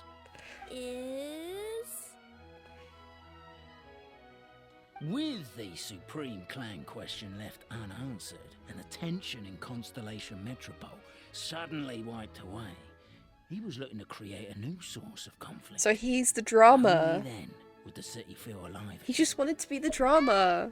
Do we really think he's capable of that, though? Sounds like a pretty complicated conspiracy for the average Simulanka resident. Traveler, something about the crime scene isn't sitting right with me. It just seems unnatural. Also, anything outside of the immediate area won't have appeared in the replay. Is it possible that something was missing from the scene? Why don't we search the area? Wait, what are you doing? Dude, what are you doing?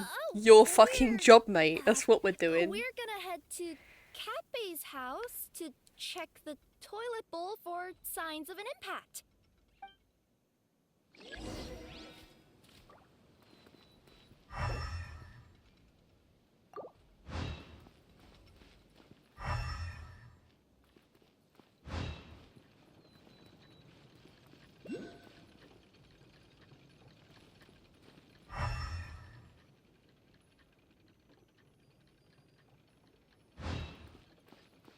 What?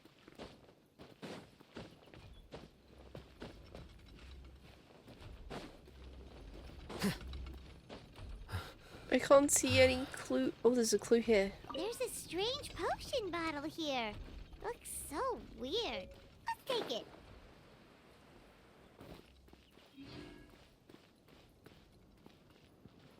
Investigate. Hello there. Have you seen my spear by any chance? Someone was shouting about a dragon a minute ago, and I instinctively threw it into the sky. That sounds like something I would do. Just yeet.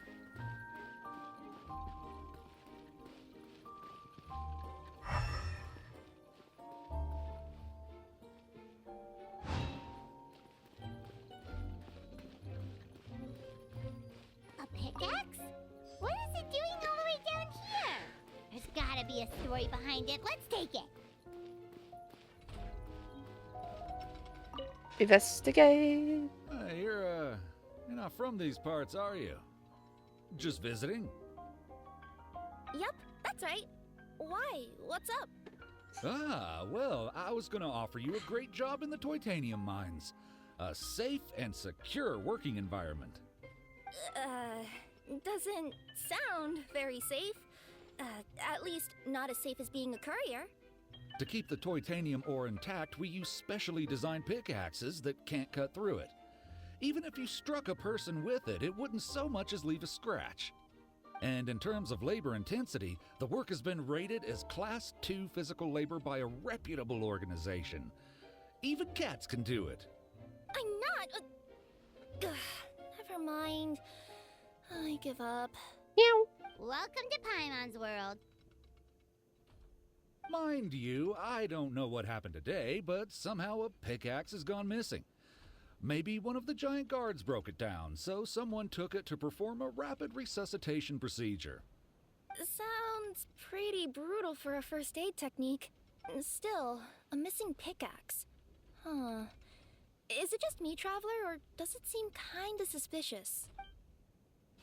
I mean, I didn't find a pickaxe.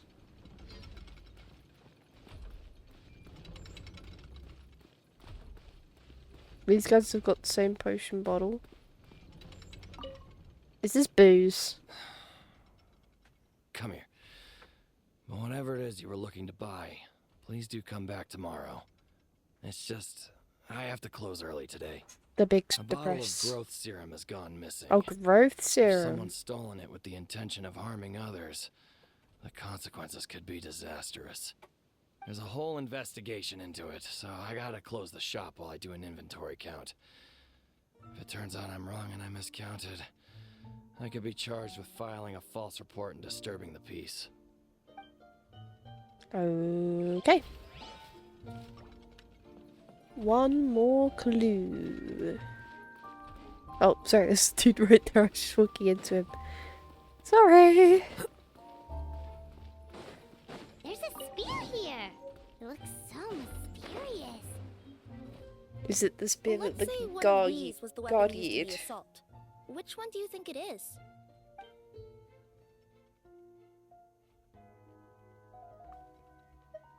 The serum? If it was the growth serum, Kappe would have been turned into a giant. Also, the bottle probably would have shattered when it hit him. We would have seen the debris on the ground. Let's say one of these was the... Spear? If so, there's no way his head would still... And if the guard is to be believed? Let's say Oh, one okay. of these was the weapon... It's the pickaxe, which is the one I was convinced it was not. If it was the pickaxe, Kappe sure is lucky it's not still lodged in his head. Actually, you're wrong there, Paimon. The foreman at the mine was just saying, this kind of pickaxe is designed not to damage titanium, so it couldn't cause any superficial damage to residents here. But you could probably knock someone out if you hit them hard enough, and it wouldn't leave a scratch. Let's take this back to the crime scene and replay it one more time. Ah, you're back. How was the toilet at Kappe's house? Toilet? What about it? Oh, yeah, forget that. Okay. What's this about? What are you trying to say? We thought the way Kappe fell looked odd, so we searched the area for suspicious items and found this. It could have been deliberately placed out of range of the crime scene so it wouldn't show up when we replayed it. Now we've retrieved it, we were gonna replay it again. You don't mind, do you? Oh, I just remembered I forgot to turn off the clockwork switch in my kitchen. Yeah, I think I'll just... It was him. Stay right there. It was him! Either that or he's just petrified about losing his job.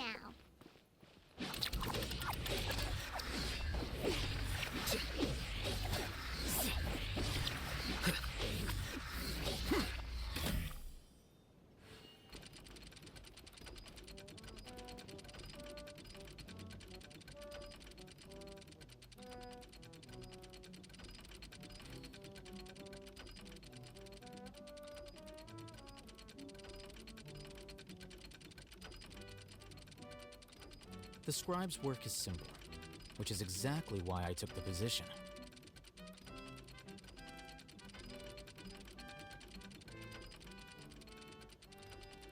He yeeted it. Oh no. Wait. Huh? No. So you're the attacker!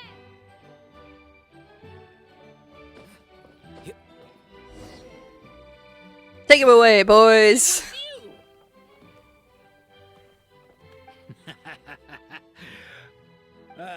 I would congratulate you for cracking the case, but since I did such an abysmal job of covering my tracks, didn't exactly have your work cut out for you. So, all I can say is... Catch me if you can!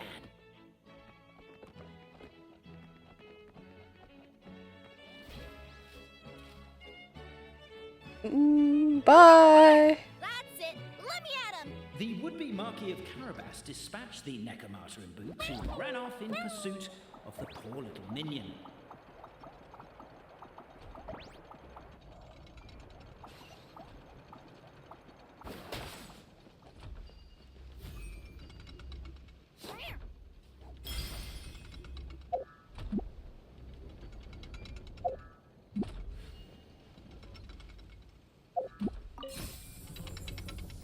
The minion's poor little lower back was protesting painfully against the intense physical activity.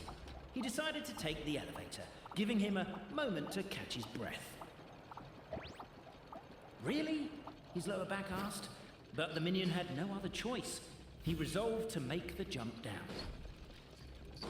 By this point, the Necromata in boots was gasping for air. The minion was huffing and puffing, even more loudly. But we'll ignore that. I'm not! Don't underestimate the gold-level courier of the Komania Express!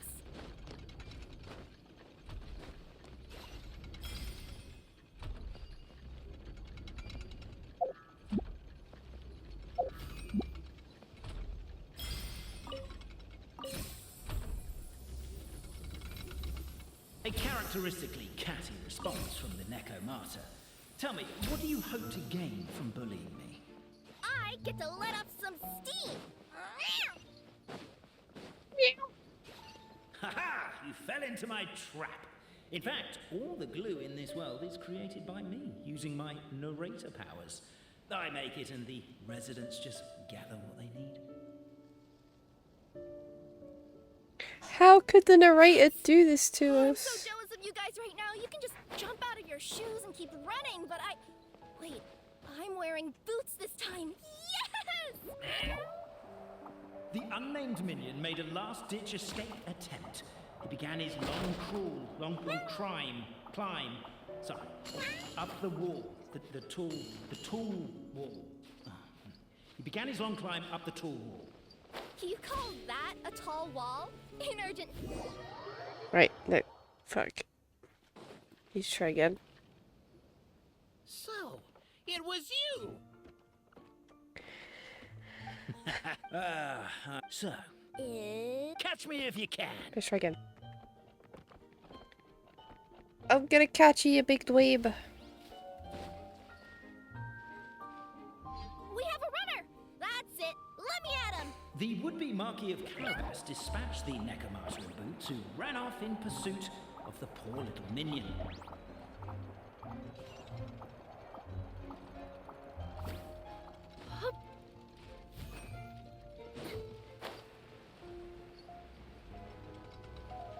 No.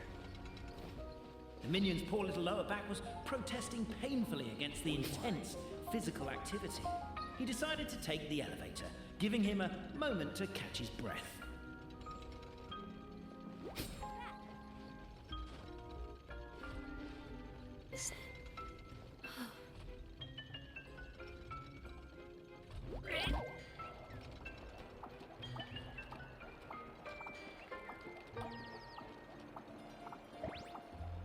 Really?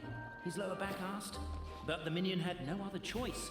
He resolved to make the jump down. By this point, the Necromata in boots was gasping for air. The minion was puffing and puffing, even more loudly. But we'll ignore that. I'm not! Don't underestimate the gold level courier of the Komania Express!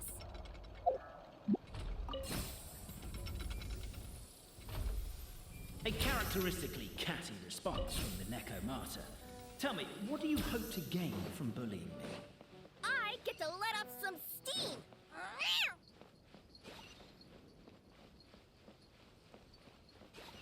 Ha-ha! You fell into my trap. In fact, all the glue in this world is created by me, using my narrator powers. I make it and the residents just gather what they need.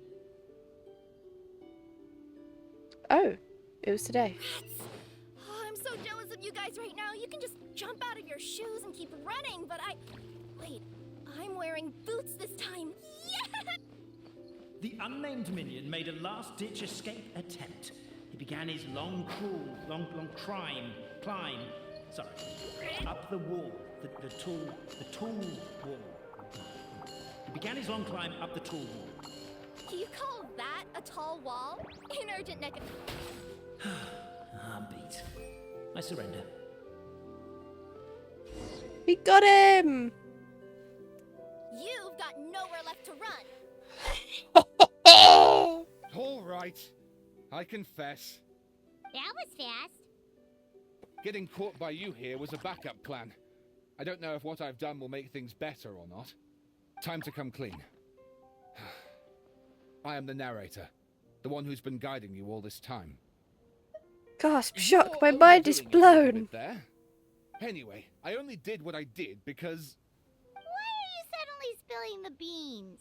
I poured my heart and soul into all this. I was worried you wouldn't ask. The truth is, I was one of the first conscious beings ever made by the goddess of creation.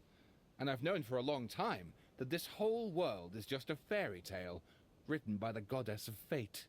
I know they say that fairy tales are just made up for kids to read, but I refuse to believe that fairy tales are just fictional stories and nothing more.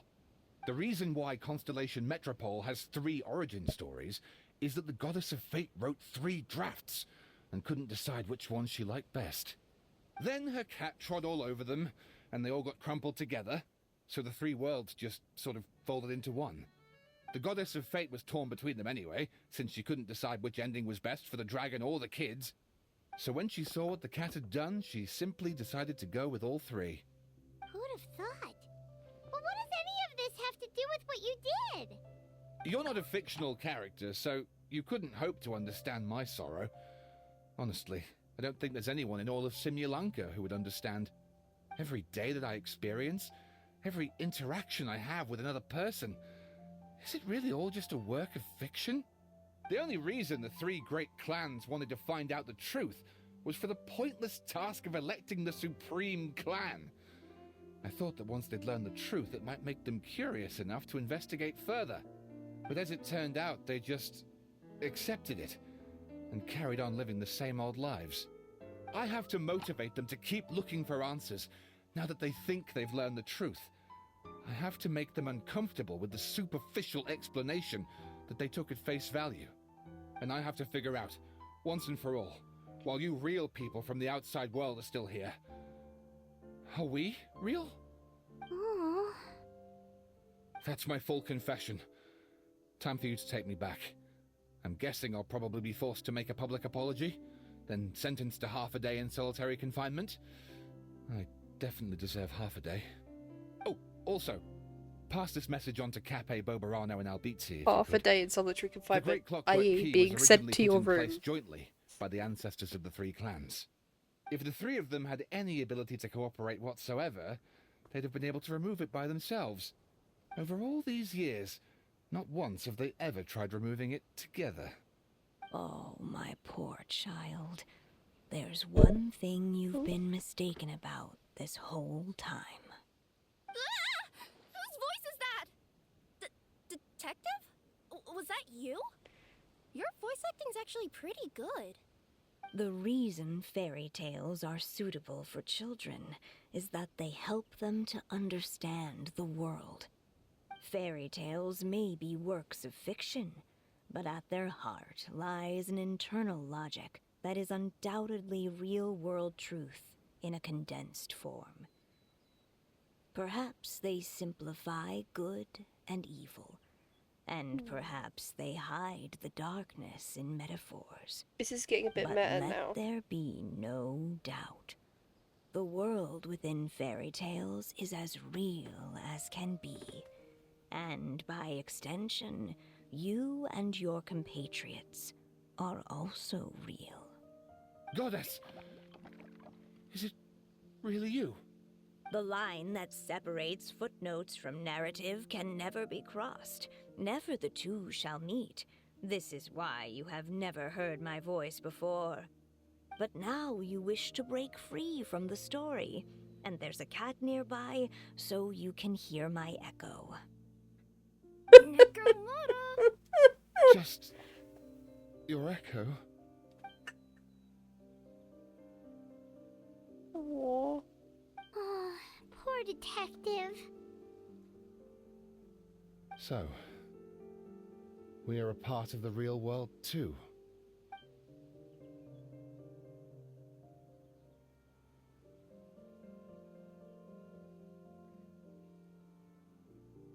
This part is fucking weird. We need a shot of the crime scene for evidence, a mugshot of the suspect for records, and a photo of the heroes for posterity, the guard mulled over. 3 photos is overkill, let's get one big group photo of the crime scene.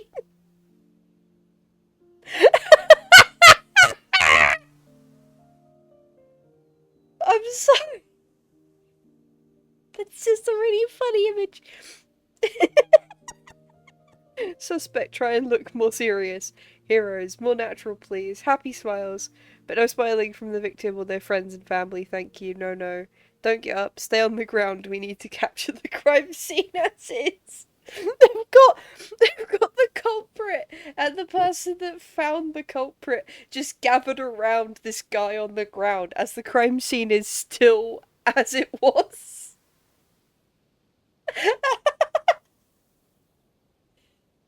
This may not be as amusing to other people as it is to me, but if you think about this in terms of a real-world crime scene, this is the most ludicrous thing I've ever heard in my entire life. Oh my god, look at it! Weirdest photo experience of my life. You're telling me? My head's spinning. Albizzi just gave me a quick rundown of the situation. So you caught the detective? Sorta. We chased him until he surrendered. Oh, and he asked us to pass on a message.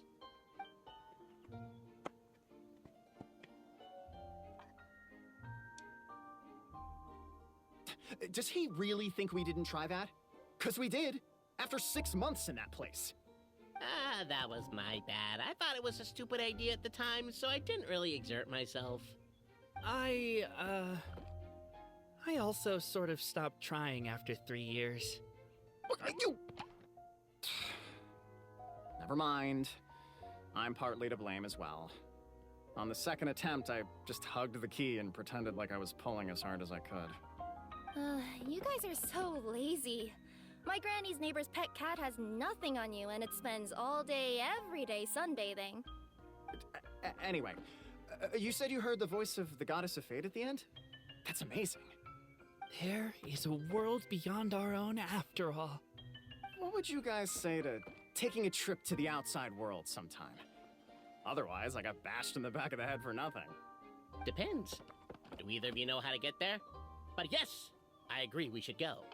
And not invite the detective, just to annoy him. But maybe the reason we've never worried about whether we're real or not is that, unlike him, we weren't there to witness the creation of this world. We've never had any reason to doubt that we're real. If someone ever convinced me that these delightful dimwits, Cape and Albizzi, weren't real, oh, I'd be devastated.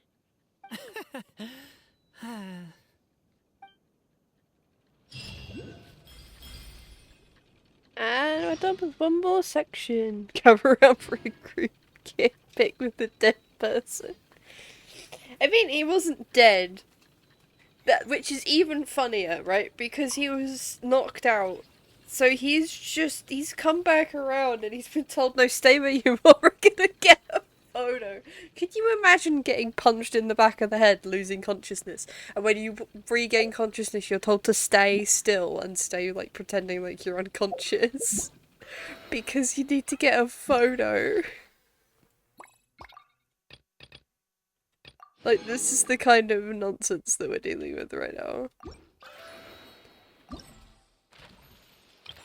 Right, we haven't started this section, so let's go do that.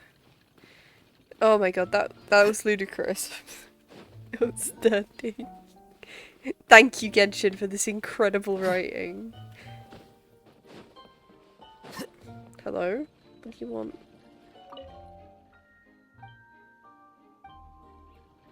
Okay, it's this again. Snap a photo real quick.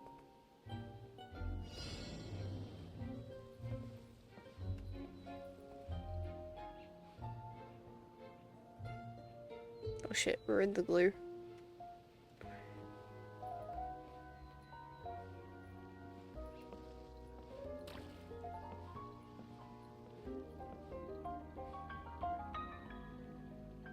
The guy in front of us got fucking glued. No!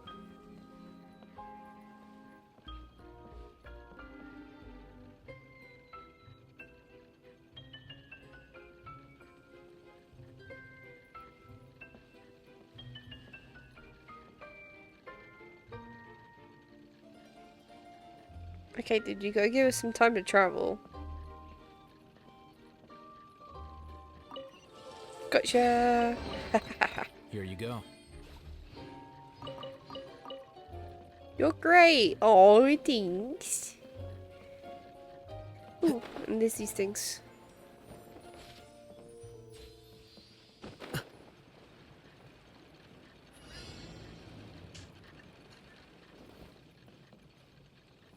Ooh, okay. We can do this one.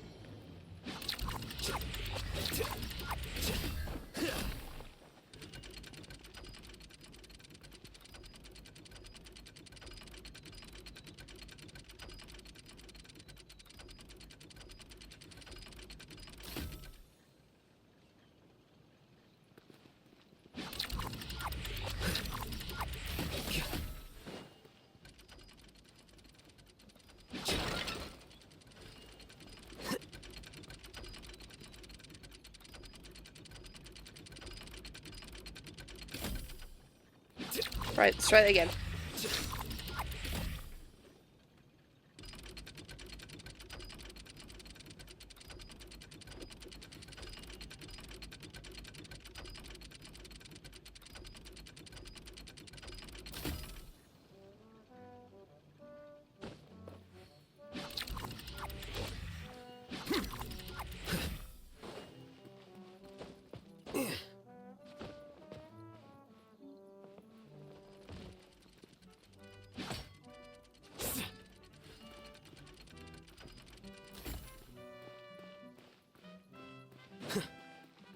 What am I missing?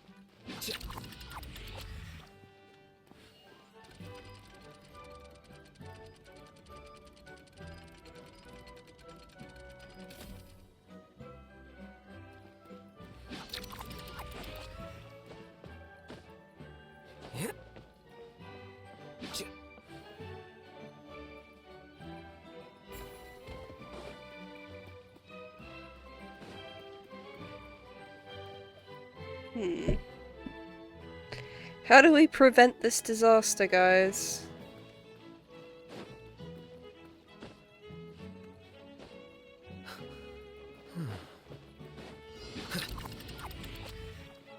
But if I stand here.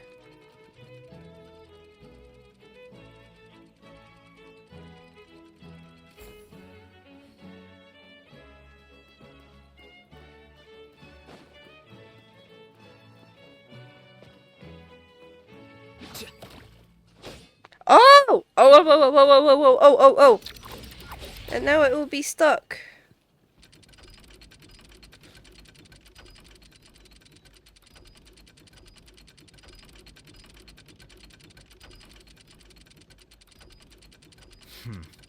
There have been many poorly written Don't let any of it worry you now. Yes, I did it. I did it. I worked it out. Right then, let's go look at the hat thing. Hi, Devitt. Oh my god, what an honor. You must be the traveler, in which case the one way you is Paimon. Yep. You traverse quickly through Constellation Metropole. Let's say you're right on time. I was putting the finishing touches on this game of mine called Flying Hats. Okay. But I believe Flying Hats will bring you joy to play.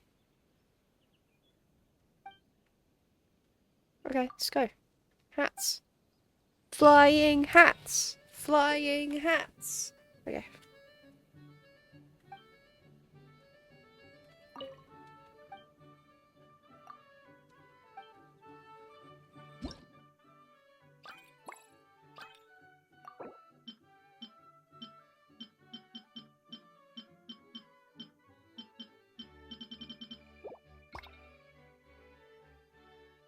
In this mode, flying hats will attract up to one toy figure at once, continuously attract toy figures within a lot of time to build your combo. Attracting explosive barrels or failing to attract any toy figures will result zero out your combo. Okay.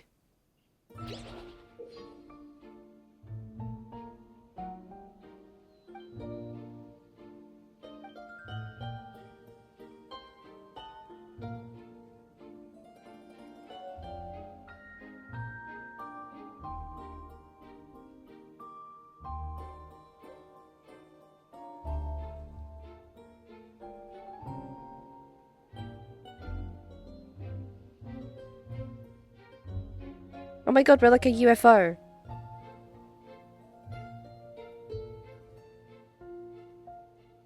Come here, you little guy. Haha! I'm an alien!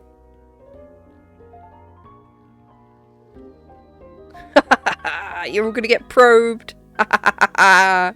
No. Oh no, I zeroed out a combo.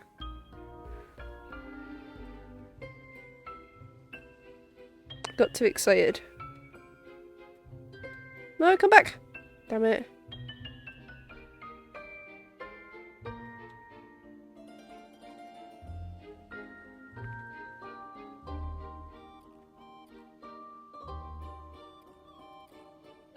I have a feeling that the future versions of this are going to be significantly harder. Oh god, I'm still struggling.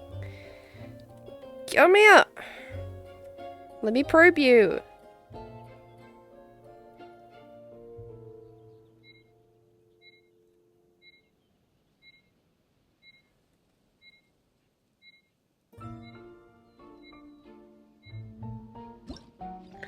Woo! And we get all the rewards. Hell yeah! Right. What about this level? Okay. 15 attempts to attract toy figures. Once you use them all, your challenge will end. Up to 4 toy figures at once. Okay. Bonus points for getting all the same ones. Okay.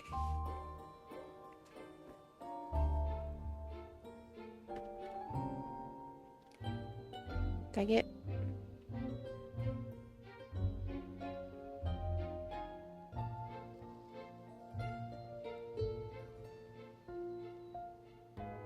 You have to be pretty precise with it, you know.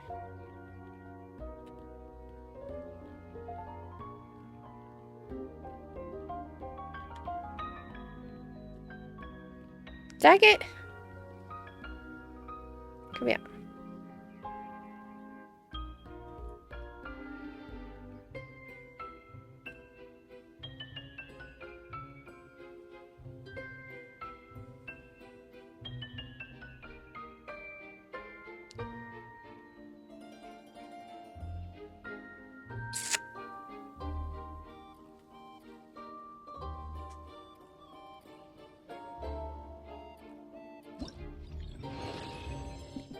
Okay. I think we may have still...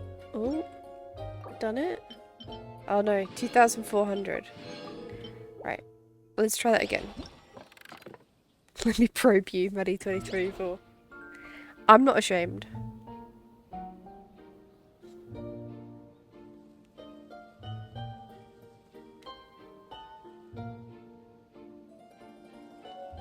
Fuck! Oh my god, come here, little guy.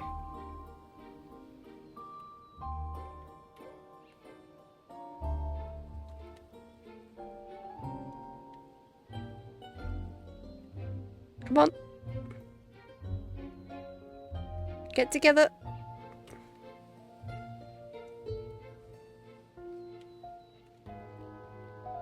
Meow.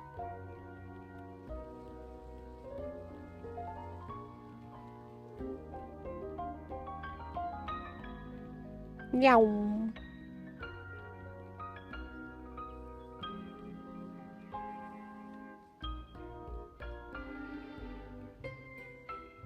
Fuck.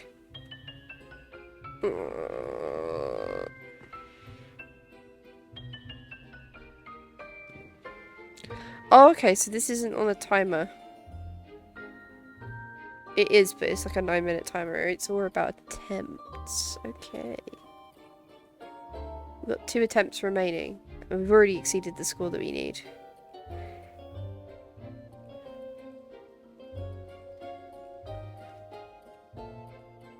Woo!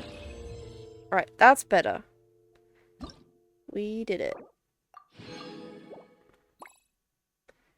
Right, okay. Last one.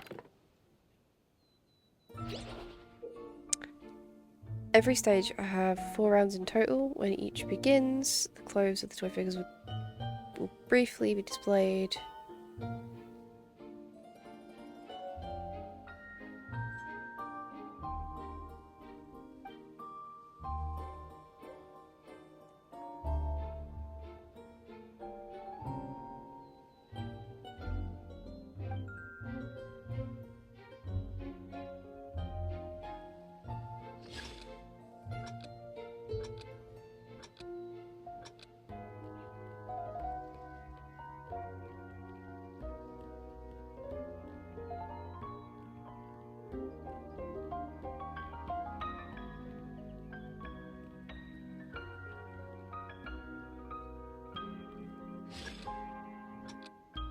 Okay, these 3 are the barrels, so if we get the guys in the middle first.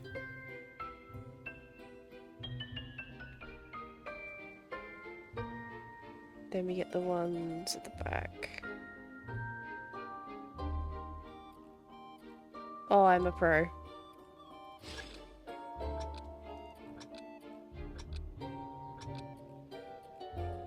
Let's get these 2. These 2. And then I think if we could go around the outside, we're good.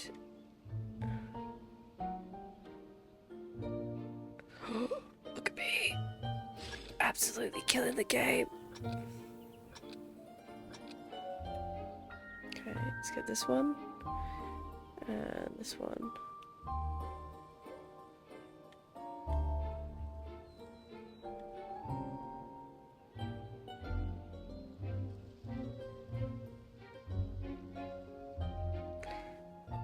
Impeccable memory.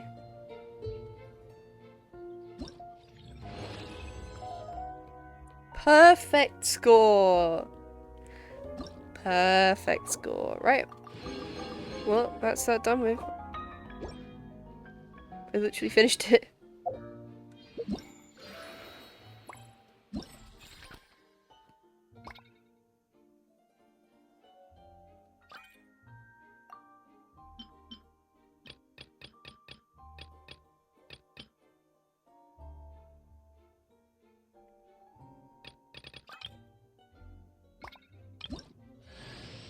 You'd better watch out. Oh, we got the outfit. Burglar about. Poggers.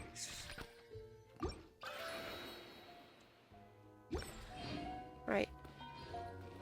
Cool beans. Right, where is the... Ooh.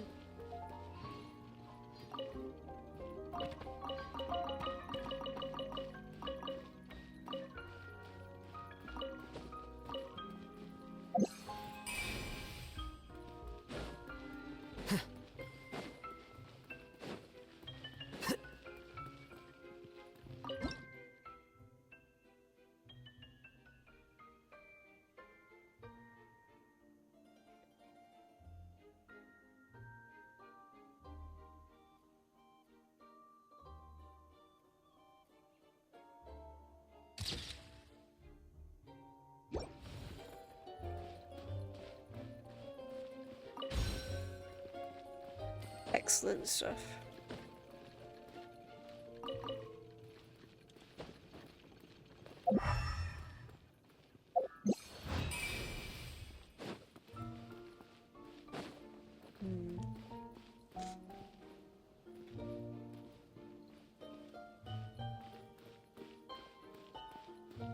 Seem to have done all of this. Oh no, there's a chest back here.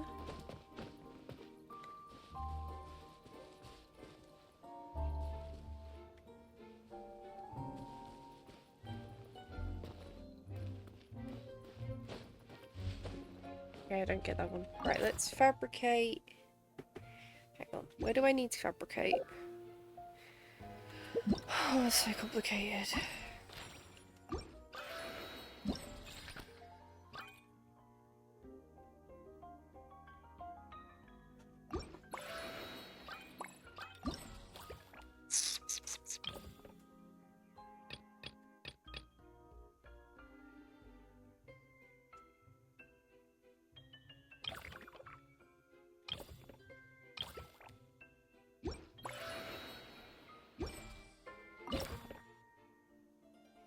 Right, let's do our 15 replications here.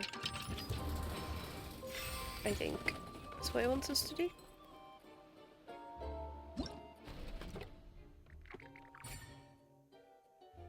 Let's do this 3 times.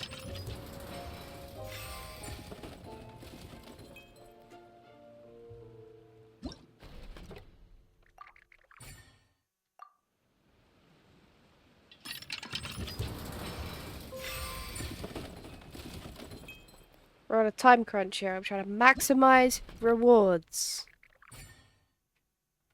Right, okay.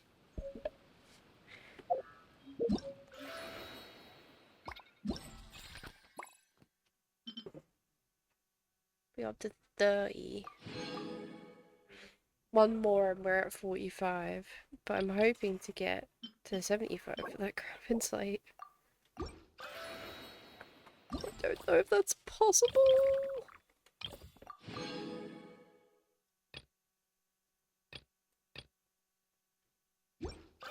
Where's the shelf here? Oh, it's right here. Okay, if we put 8 figures on this.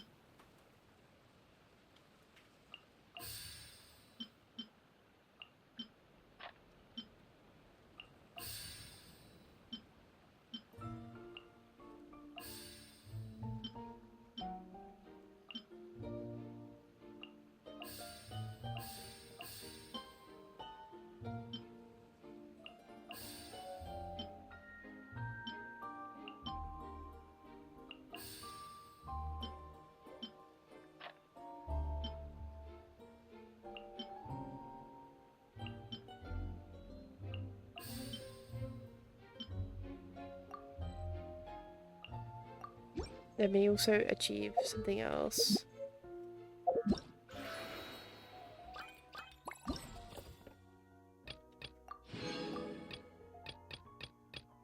Right, it wants us to do... It says we got 110 replication coins.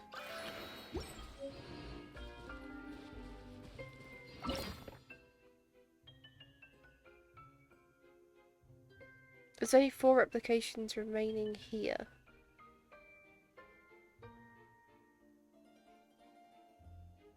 What?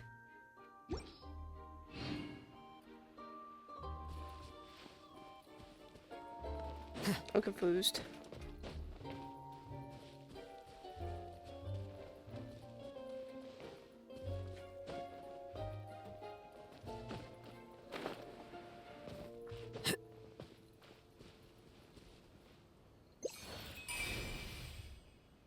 There's a chest right here, but I don't know. Oh, we just have to sit on the bench. Don't let any of it roll away now.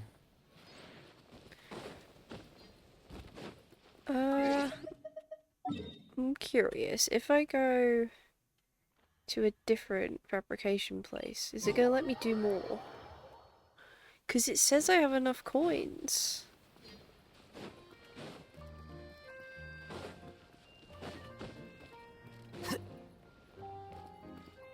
Oh no, I need to go up here. Zach, did you get a chance to play this event? Because it has genuinely been lovely. And there's only 8 hours left. 7 hours? Less than that? 5 hours? It's been delightful. And rewards just keep falling out of it.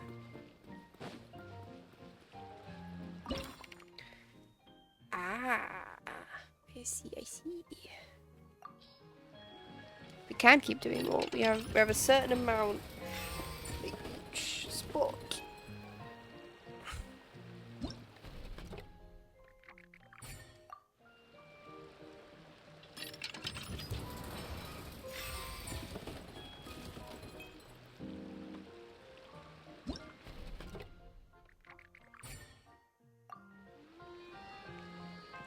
If you want to give it a go, Zach, you have to do it like now, and you would have to really rush through it.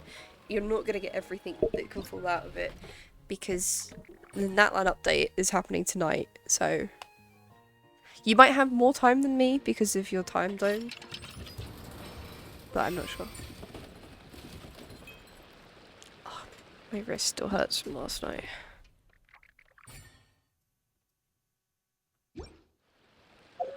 Right, okay, so now if I go to the event...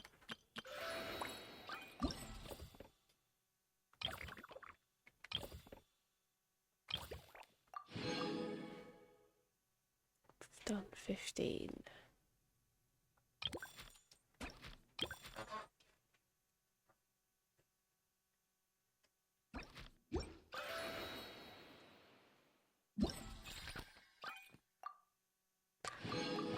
Okay, excellent. Right, so we only have to do 11 more to get the Crown of Insight. We now have. I'm Kiara, a courier for Inazuma's Komani Express. So Rest that's assured, exciting. There's no destination I can't deliver to. Uh-huh. Very on brand for me. Right. So we may as well spend our remaining 10 coins. And now we've got to go in search of some more.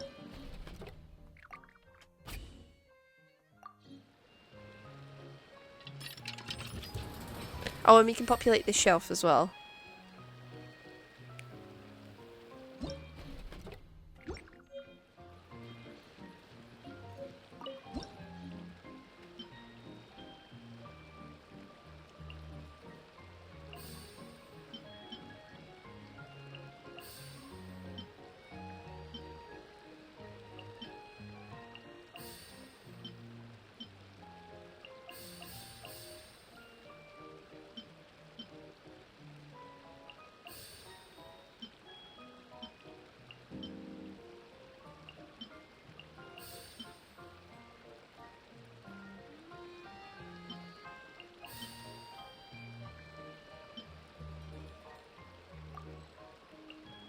Okay. We've populated the shelf. So we can claim that reward. Yeah, 5 hours and 35 minutes is what it's saying on my screen. Is what's left.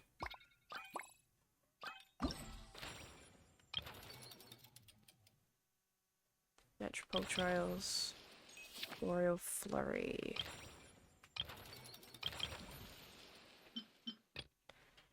We've only got one more round of Boreal Flurry to do, but that is 25, 15, 45, which gives us 9 more. That might be enough, you know. Let's give it a go. The Metropole Trials are incredibly difficult. I have spent which is exactly multiple why I took the hours. position. I don't know what this is. We've still got other piddles to do over here as well.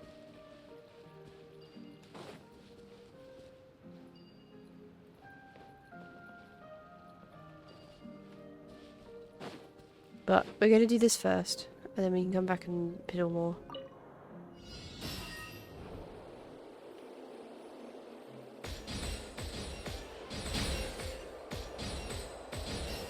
Meow.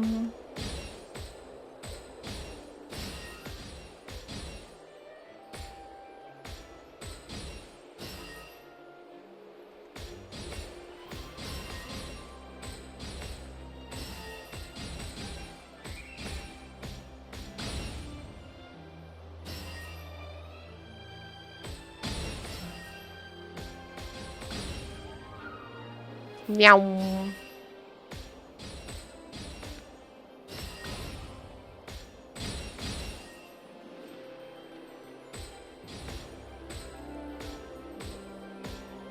No, no, no, no, no. Oh shit, missed.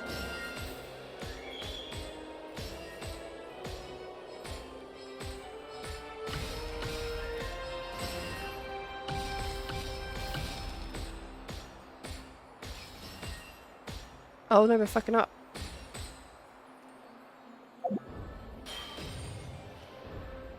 Oh, we're gonna have to redo this one. Oh no!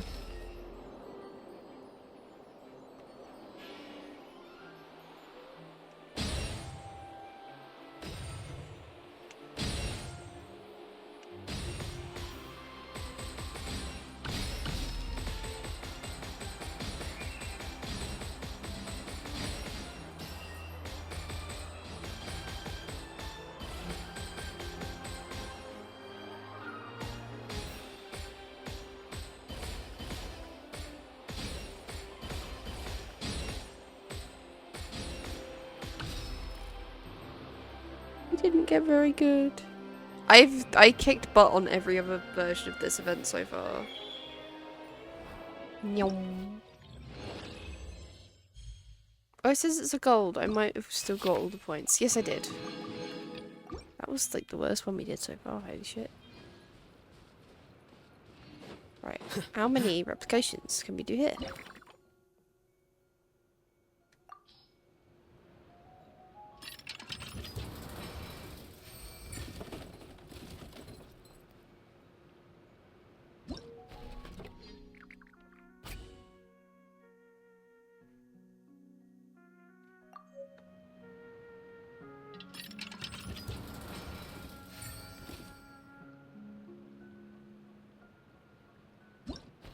If this isn't enough, we're gonna have to go and do the Metropole trials.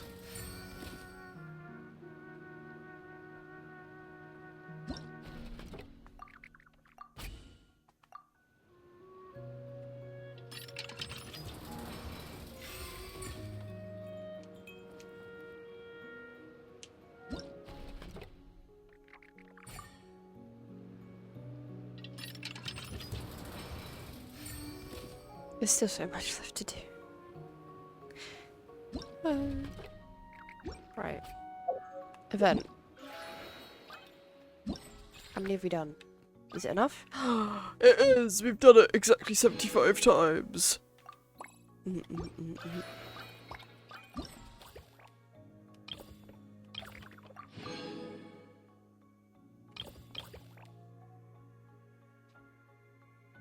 So it's really only...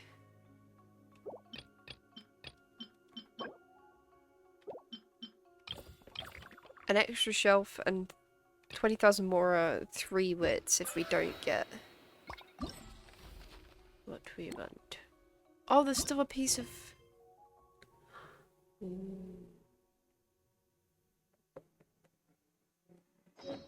Right. We've got a while left before I have to end stream, so I'm gonna piddle for a little while, but I need to not forget that there's a little bit of story left to do. Please don't let me forget, chat. I am dumb.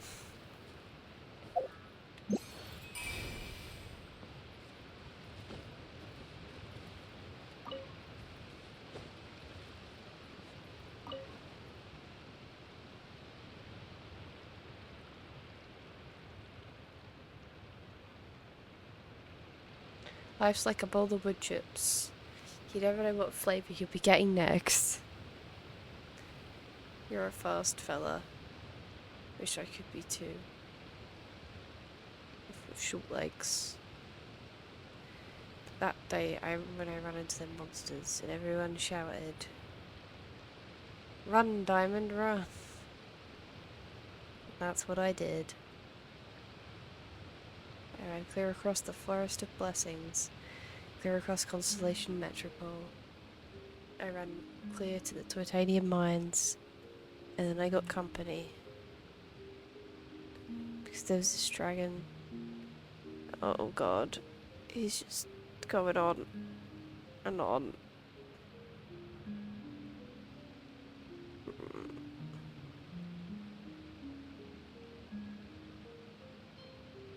see you around.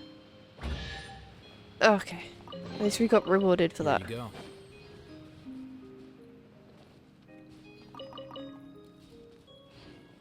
Oh, Fish was just chilling. Oz, though I customarily refer to you as my familiar, in truth, I've always seen you as... Say no more, mein Fräulein. I, Osvaldo Harafnavines, hereby pledge to always stay by your side. Quite rightly so. The Prinzessin should expect no less from her most favored Nachtrabin. I couldn't agree more, mein Fräulein. Oh. She's bazonkers, but we love her. So what exactly are we looking for? Whoop. What is it? What is it? What is it?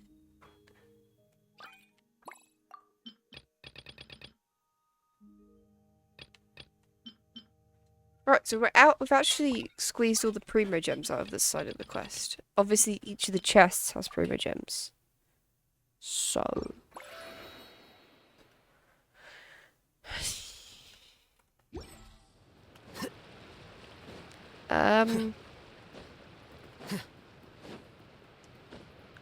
What's the time? It's 6:30. Actually, I might go and do that last little bit of story because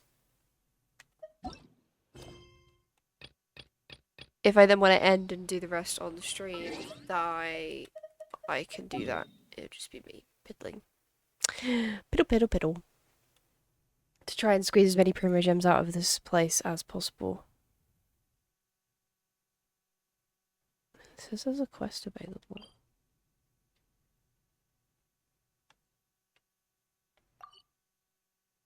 Should we do that one before we go? Don't know what that's about.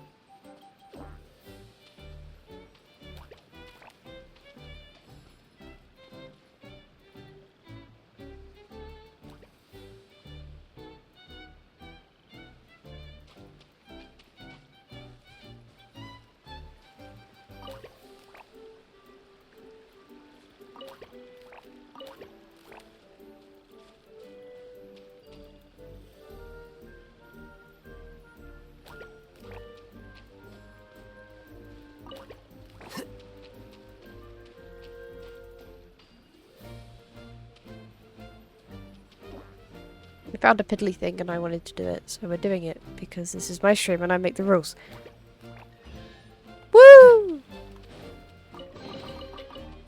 That looked fun. Right, where is this quest that I saw?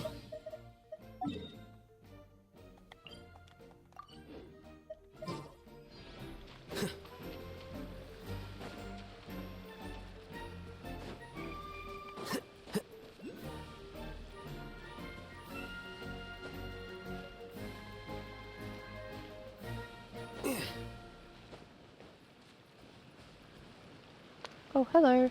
Rogues.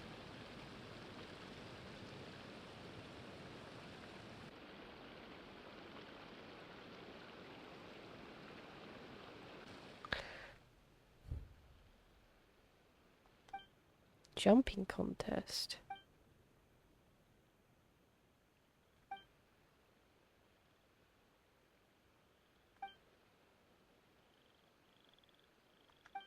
Okay.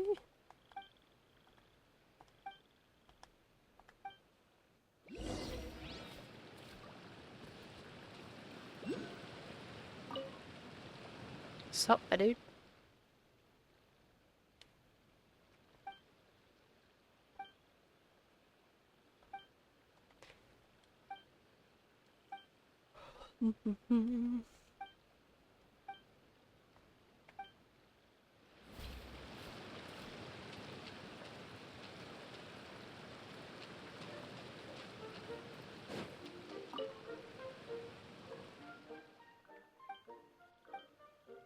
Oh, it's just repeating the same thing.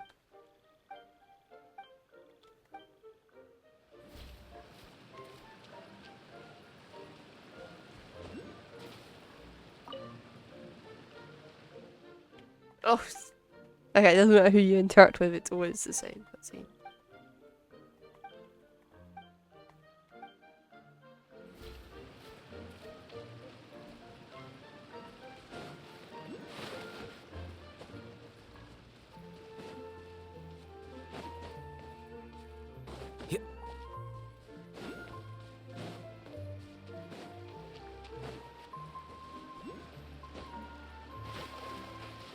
Oh no!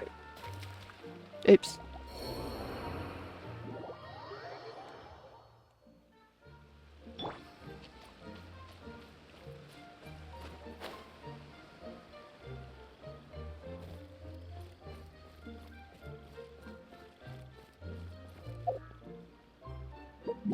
I don't understand this. I'm going to Summer.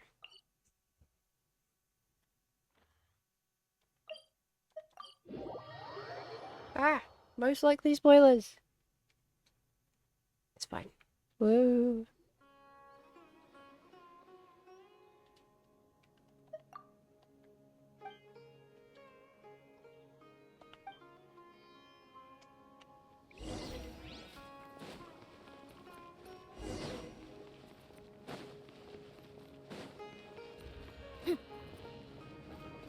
Ooh, pretty.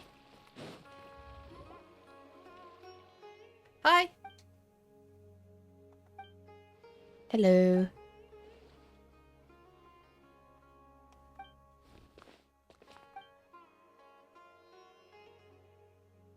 Hmm.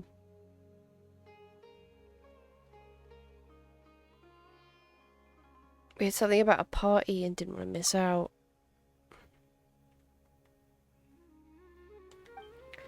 Interesting things, what Michael might find interesting.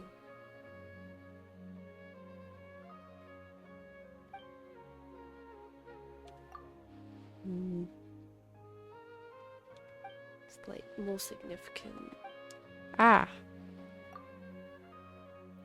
But it must be what I think it is. Rumours have been going around about a certain book.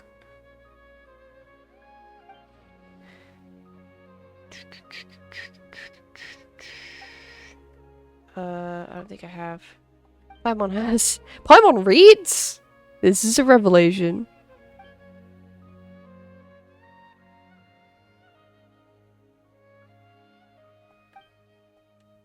Supposed to be based on pure reasoning and logical deduction, but in the end it turns out that the culprit was some kind of superpower.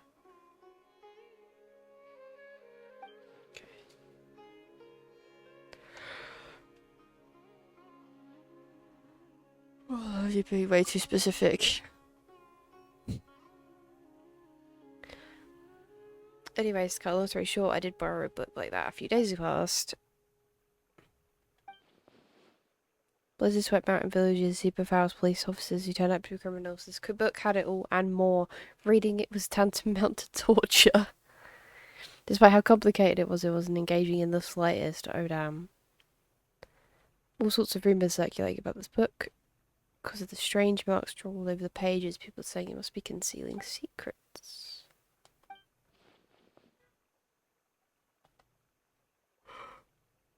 Okay. Have you borrowed it too? Yes, I have. As you well know, I'm a scholar. It's only natural to have a bit of curiosity.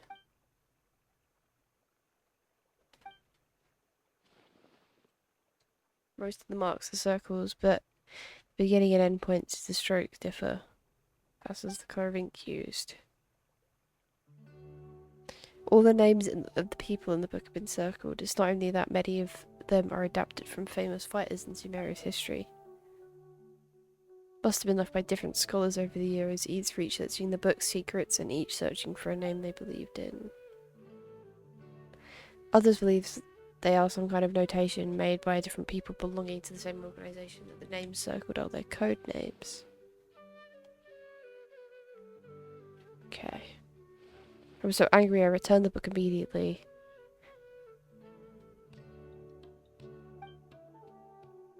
No wonder you zoned out like that. Paimon's guessing you won't be borrowing any more detective novels anytime soon.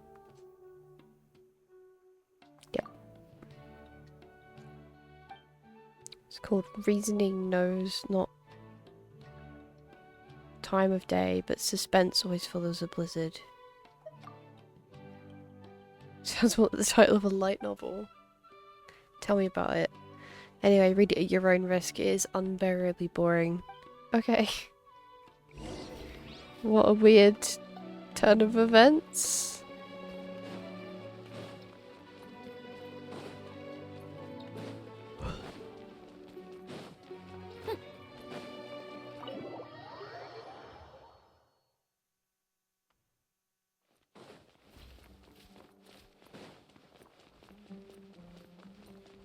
What are we doing? Like, why are we all here? I do not understand. Oh. So many books with long titles here. Let Paimon have a look. Working hard and vacationing harder. What the heck? An atlas of rare rainforest dwelling species. Professional edition. The art of construction of coffee machines. Who actually reads these? Elements of Secrets of Elemental Sciences. Book jacket says expert approved. The former sage Cyrus praised it. It's an excellent entry-level book.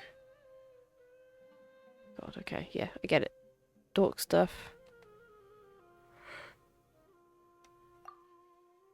Is that Layla over there? She may know something. She's probably asleep.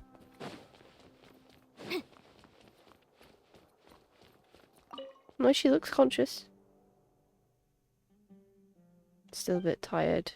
Didn't sleep well last night. I was reading a novel, so I stayed up late. It wasn't that detective novel that everyone's been talking about, was it? The one with the super long name.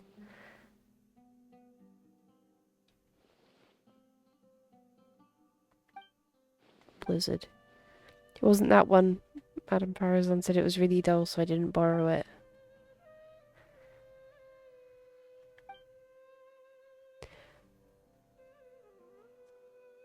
I haven't been able to keep up with my own work even though I'm up late these days.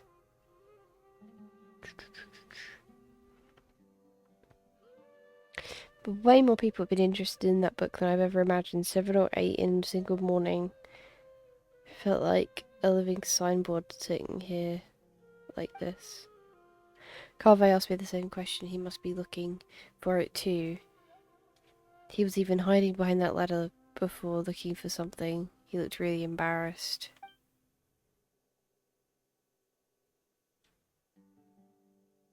So it must be after Mora. That's got to be it.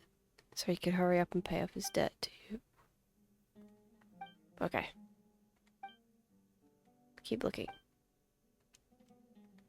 She's asleep already. Good for her. Yeah, honestly, iconic. Right, where is he?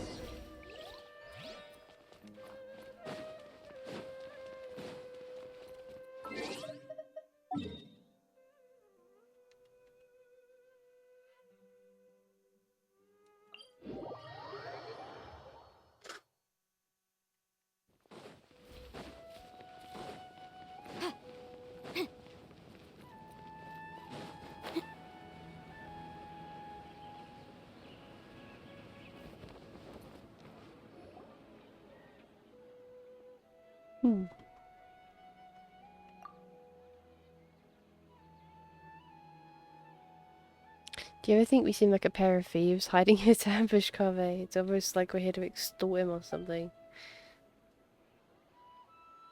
They're making it sound like we're the baddies.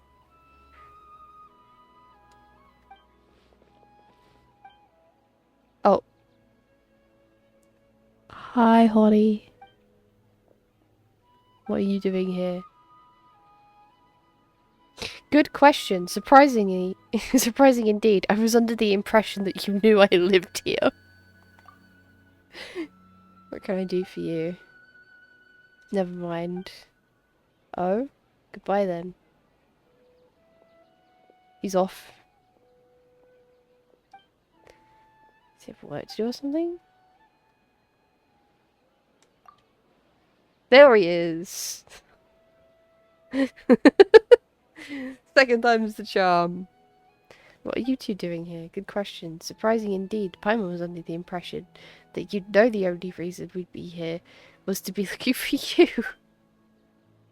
Paimon, you don't sound like yourself. I was looking for a certain book here at any chance.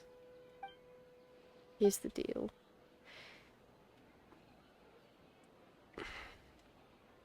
How is it you guys know everything? And there I was thinking I'd been super discreet the whole time. No one should have even noticed.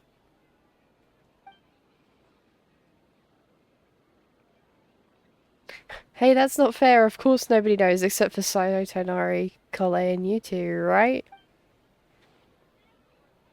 Friends are friends, so if they know, well, they know. But if a stranger overheard us, that would be disaster. It might even impact my career. About that book. Do you believe it contains info about this hidden treasure? Hidden treasure? Are you offering to help? Why didn't you say earlier? There really is treasures. How about if you find it, we split the loot 50-50?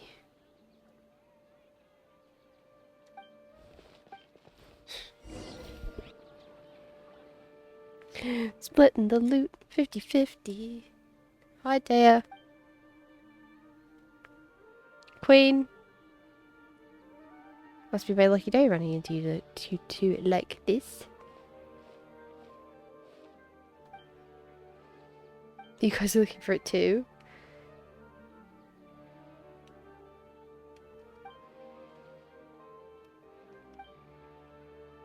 Once more you go over the rumors that Farazan told you. If it really does turn out to be something important, I'll be sure to let you know if I hear anything.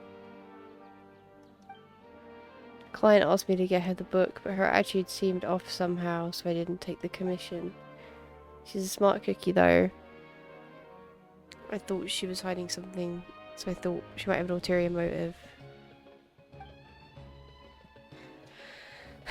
Compared to some commission, it's more important to uncover the truth behind that book. Anyway, no time to lose, I've got to get going. She's off. Sauntering off like everyone. Hey! How are you so fast?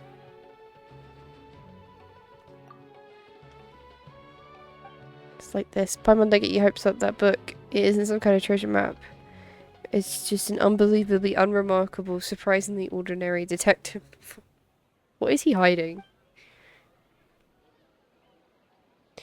Most people backtrack like that. Paimon think they just changed their mind and wanted to keep all the more for themselves. But that's not something you do.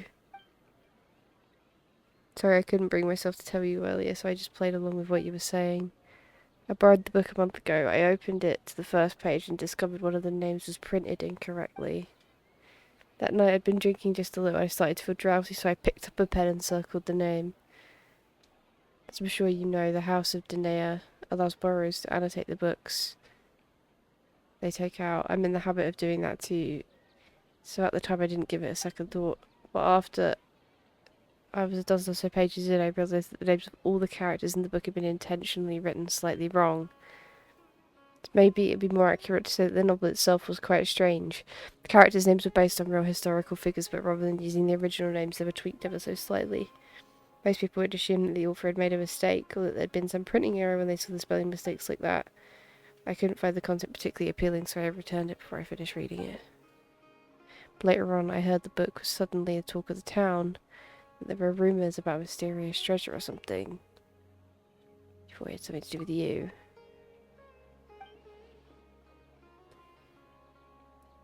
I also heard that now all the names in the book have been circled, not just one. So I haven't been able to figure out what into that must have happened after I returned it. Tainari? Last time I also told him about all how poorly the parts of the book were written. He said he made it sound pretty funny. I'd made it sound pretty funny. So much so, in fact, he suddenly went to take the book to look at for himself.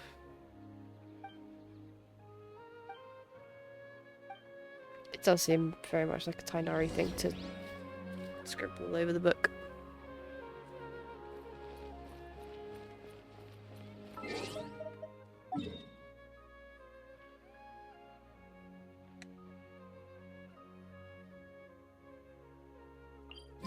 Let's go for the Statue of the Seven, because a lot of my peeps are very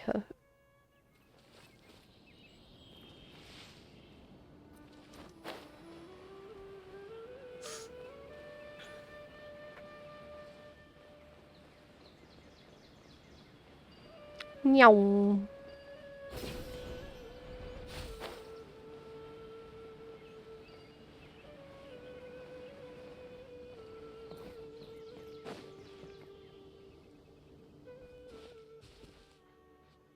Hello. I heard you, I heard you. How's it going? You sure look excited. You catch 'em up.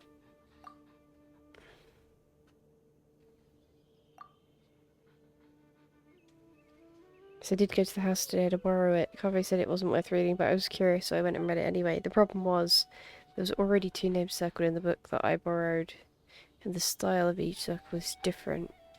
It was like some kind of game. Someone had drawn a red circle around the name of the first character that appeared, and somebody else had drawn a green circle around another name. So the time between Carvey returning the book and you taking it back out, somebody else had already annotated it. No surprise there. If you stop and think about it for a second, I'm guessing the identity of the second annotator should be trivial. Is I hate them.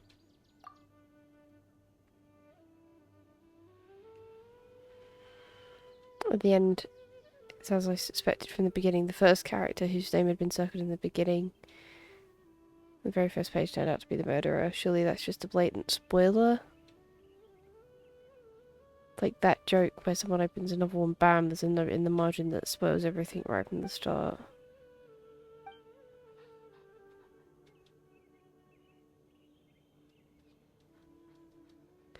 It was one of Cyrus's. It wasn't a joke. He actually pulled a stomach down. He was, that's evil!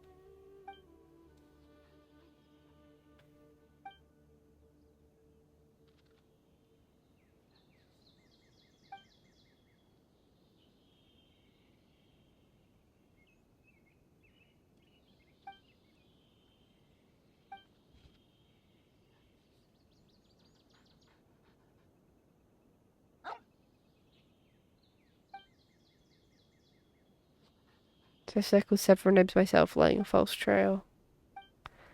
That's what's happened. Not too many, 3 or 4. I chose them all randomly.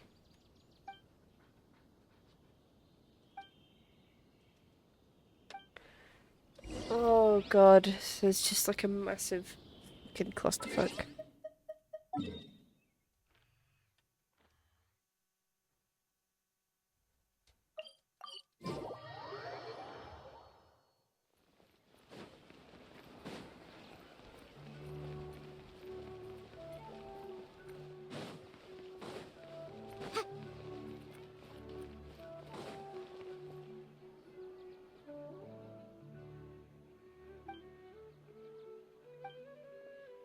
Hello, hello. What happened? What's up?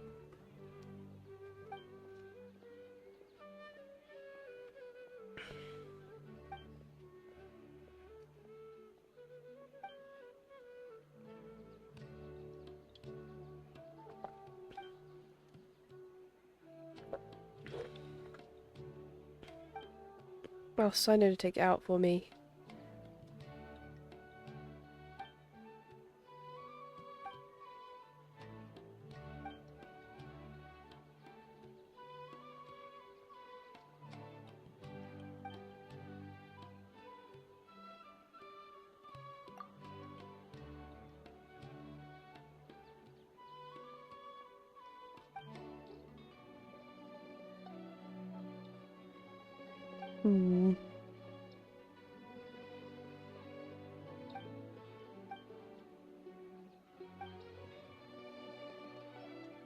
Okay, sorry. Just try to skip through the dialogue.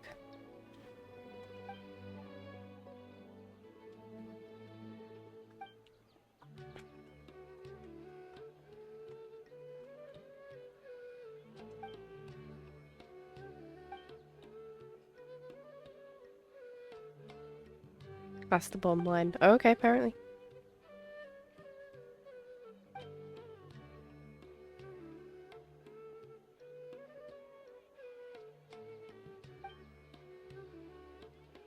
Said it in the book argue that he must have leapt across the broken bridge like a frog.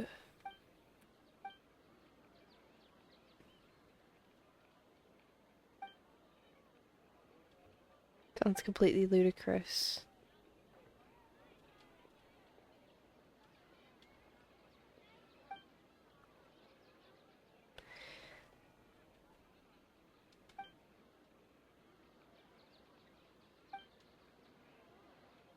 It's normal for there to be bridges outside blizzard swept mountain villages. Normal for them to get broken, for a person to cross one by floating through the air. For a person to cross by result of such a lame plot device.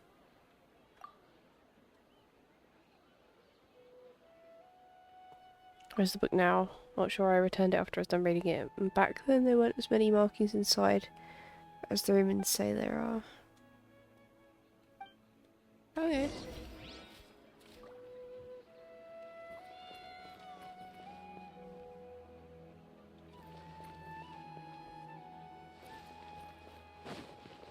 Okay. It's starting to get very warm. So I kind of want to wrap this up so I can get a bit of comfort before I pass out.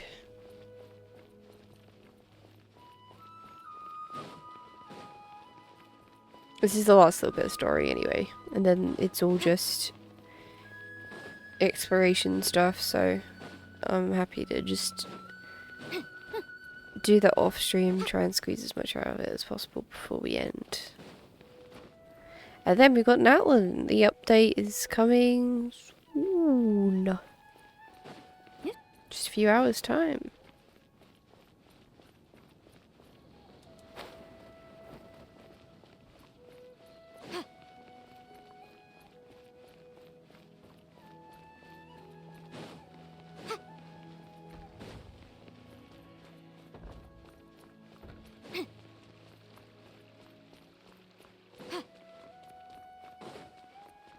Run, run, run, run, run, run, run, run, run, run, run.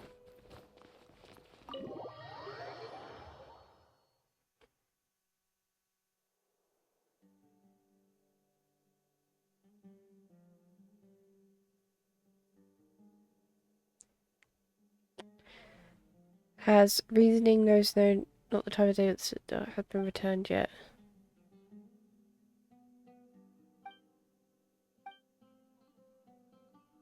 Hasn't been returned yet.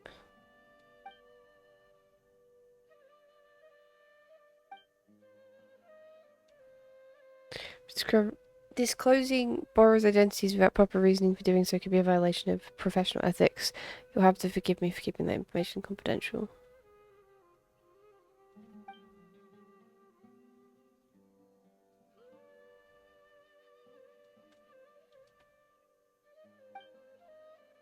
That's Nahida's voice.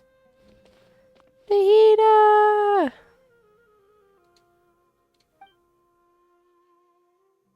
The one you mean. But everyone's been looking for it and it sounded fascinating, so I found a brand new copy to read for myself.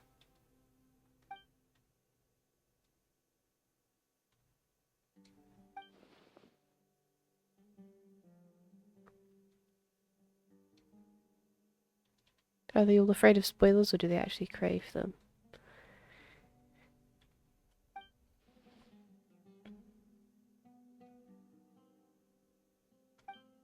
Okie dokie. Thanks, Nahida.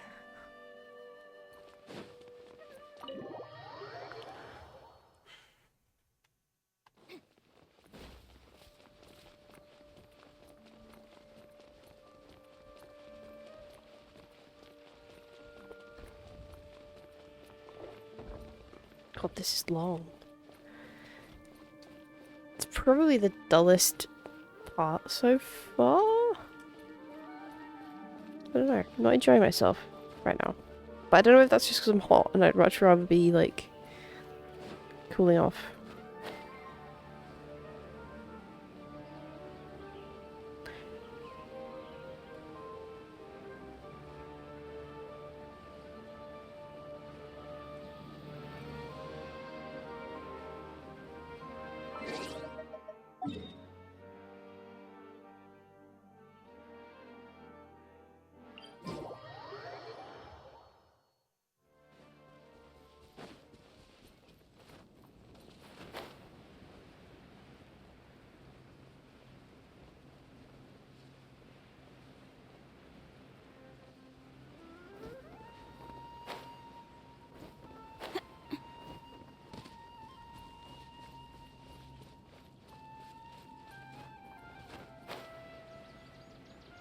Right, we're getting there.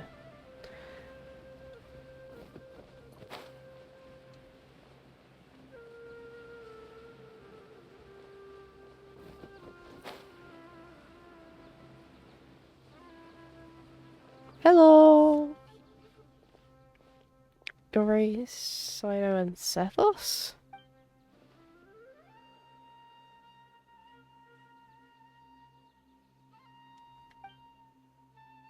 Entrapment. Hi, Sethos! He's so cute. You're the one who said you had the book. I said I wanted to read it, and you agreed to meet me here, so I know it was showing up here too was just a coincidence. Pure coincidence.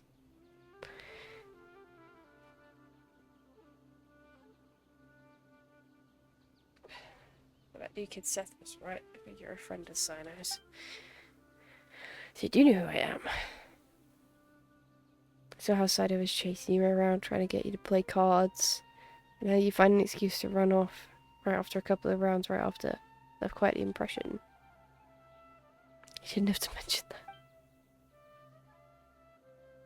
You always look for a way around when it comes to playing Invocation. It's becoming quite a problem. Been staying there for quite a while. Hello!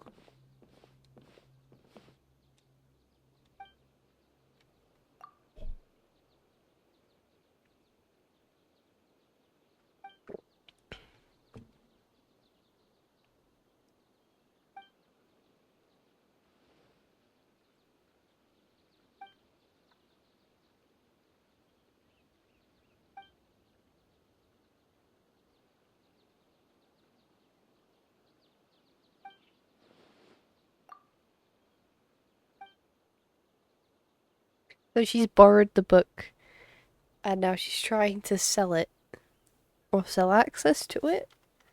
That ain't right.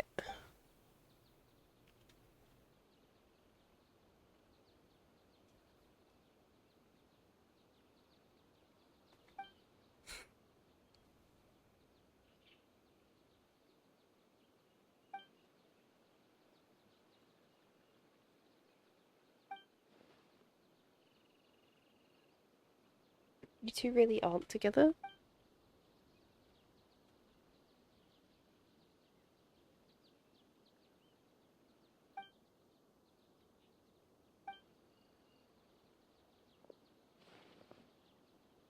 Okay.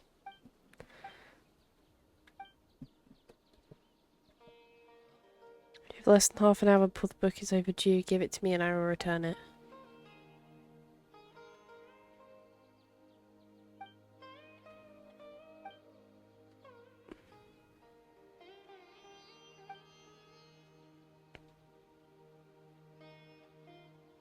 Ooh.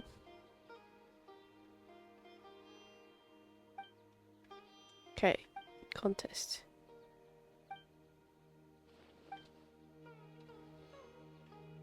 Yes. Yep.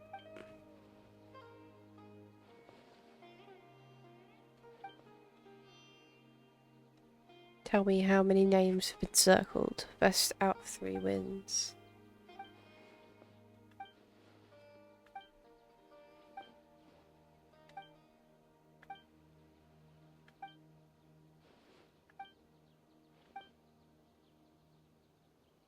Right, last one. 61. 5. Woo! My boy Sato knows the answer.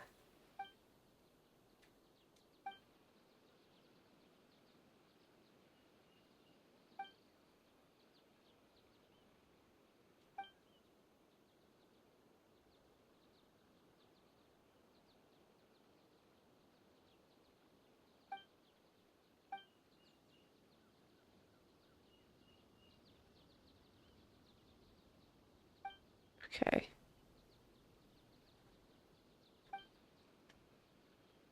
Anyone who read it knows that the first name is Circuit is the real murderer. Perhaps Nori did not want the plot to be spoiled for anyone else who circled the other names. He's worked it all out.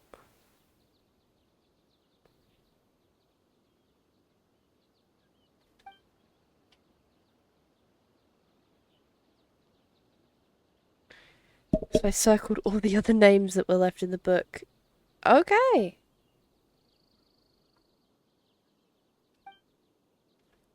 Yep. Should you wish to hide a grain of sand, bury it in the desert.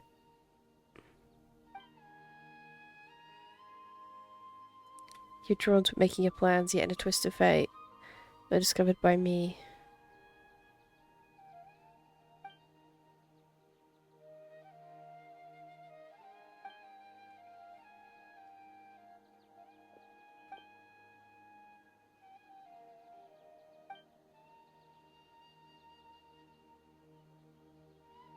Never thought there was the real story behind it. Do do do.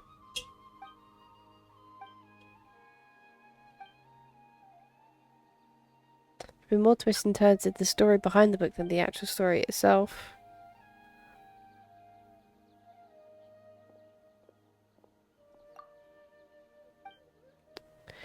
After Sino hands you the book, you and Paimon quickly thumb through it. Though you weren't reading carefully, you can tell something's not quite right. The plot is wildly imaginative. It's just as everyone says, though. Most of the names in the book seem familiar. On closer inspection, you realise that they aren't actually the names of historical figures you thought they were at first.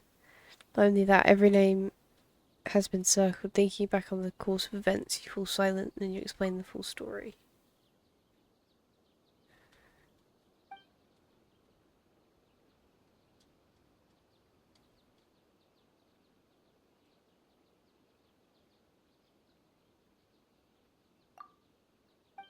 Let's return the book.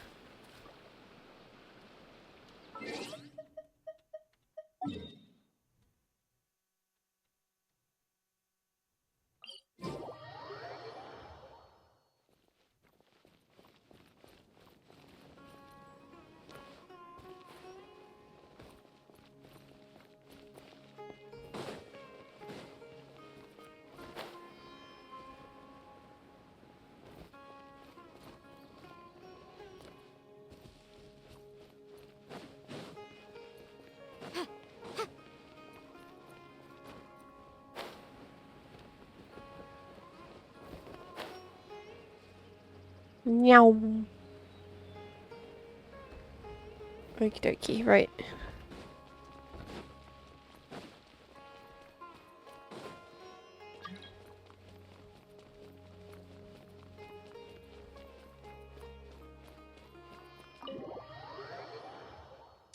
Let's wrap this up.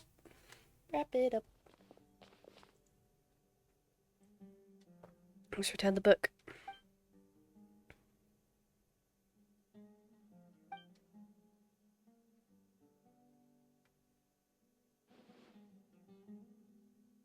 I circled the actual murderer.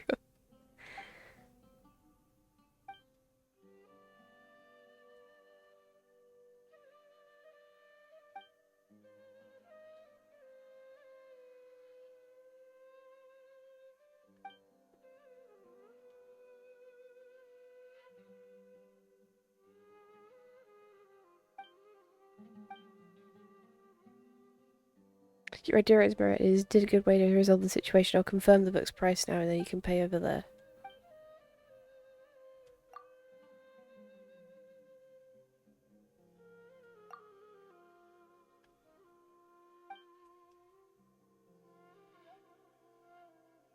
Better if you use something more erasable to make notes in the future.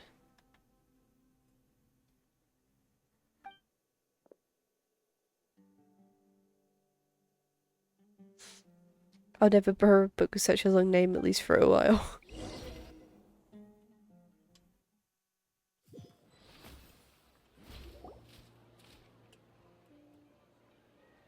I was looking for you. Guess what we got in this little bag here. Young man's tears of regret.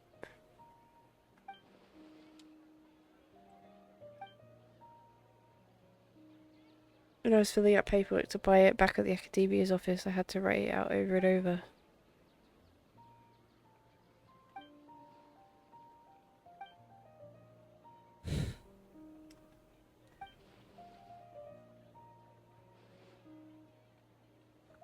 To be perfectly honest, the moment I first saw the murderer's name circled, I knew this would happen.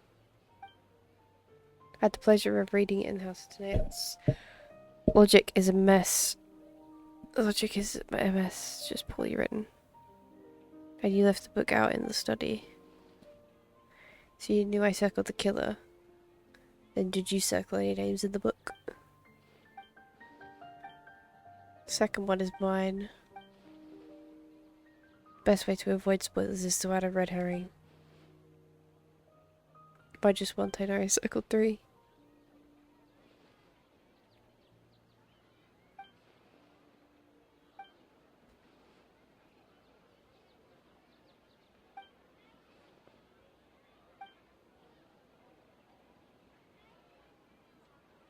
If I must say so, then it's because the circling of names is far more interesting than the book itself. Fair point.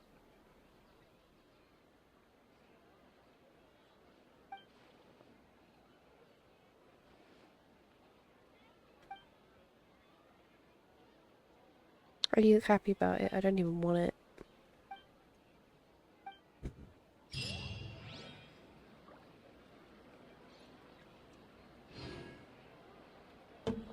Okie dokie. Oh my god, look at the primo gems that we've earned today. 5 wishes! I have no idea how many wishes we've got because we can't access the banner right now. Let's have a look at our inventory.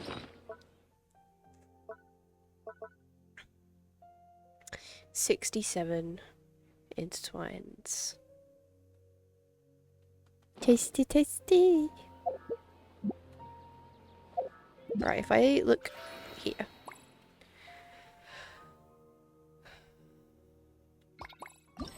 All the story quests have been completed.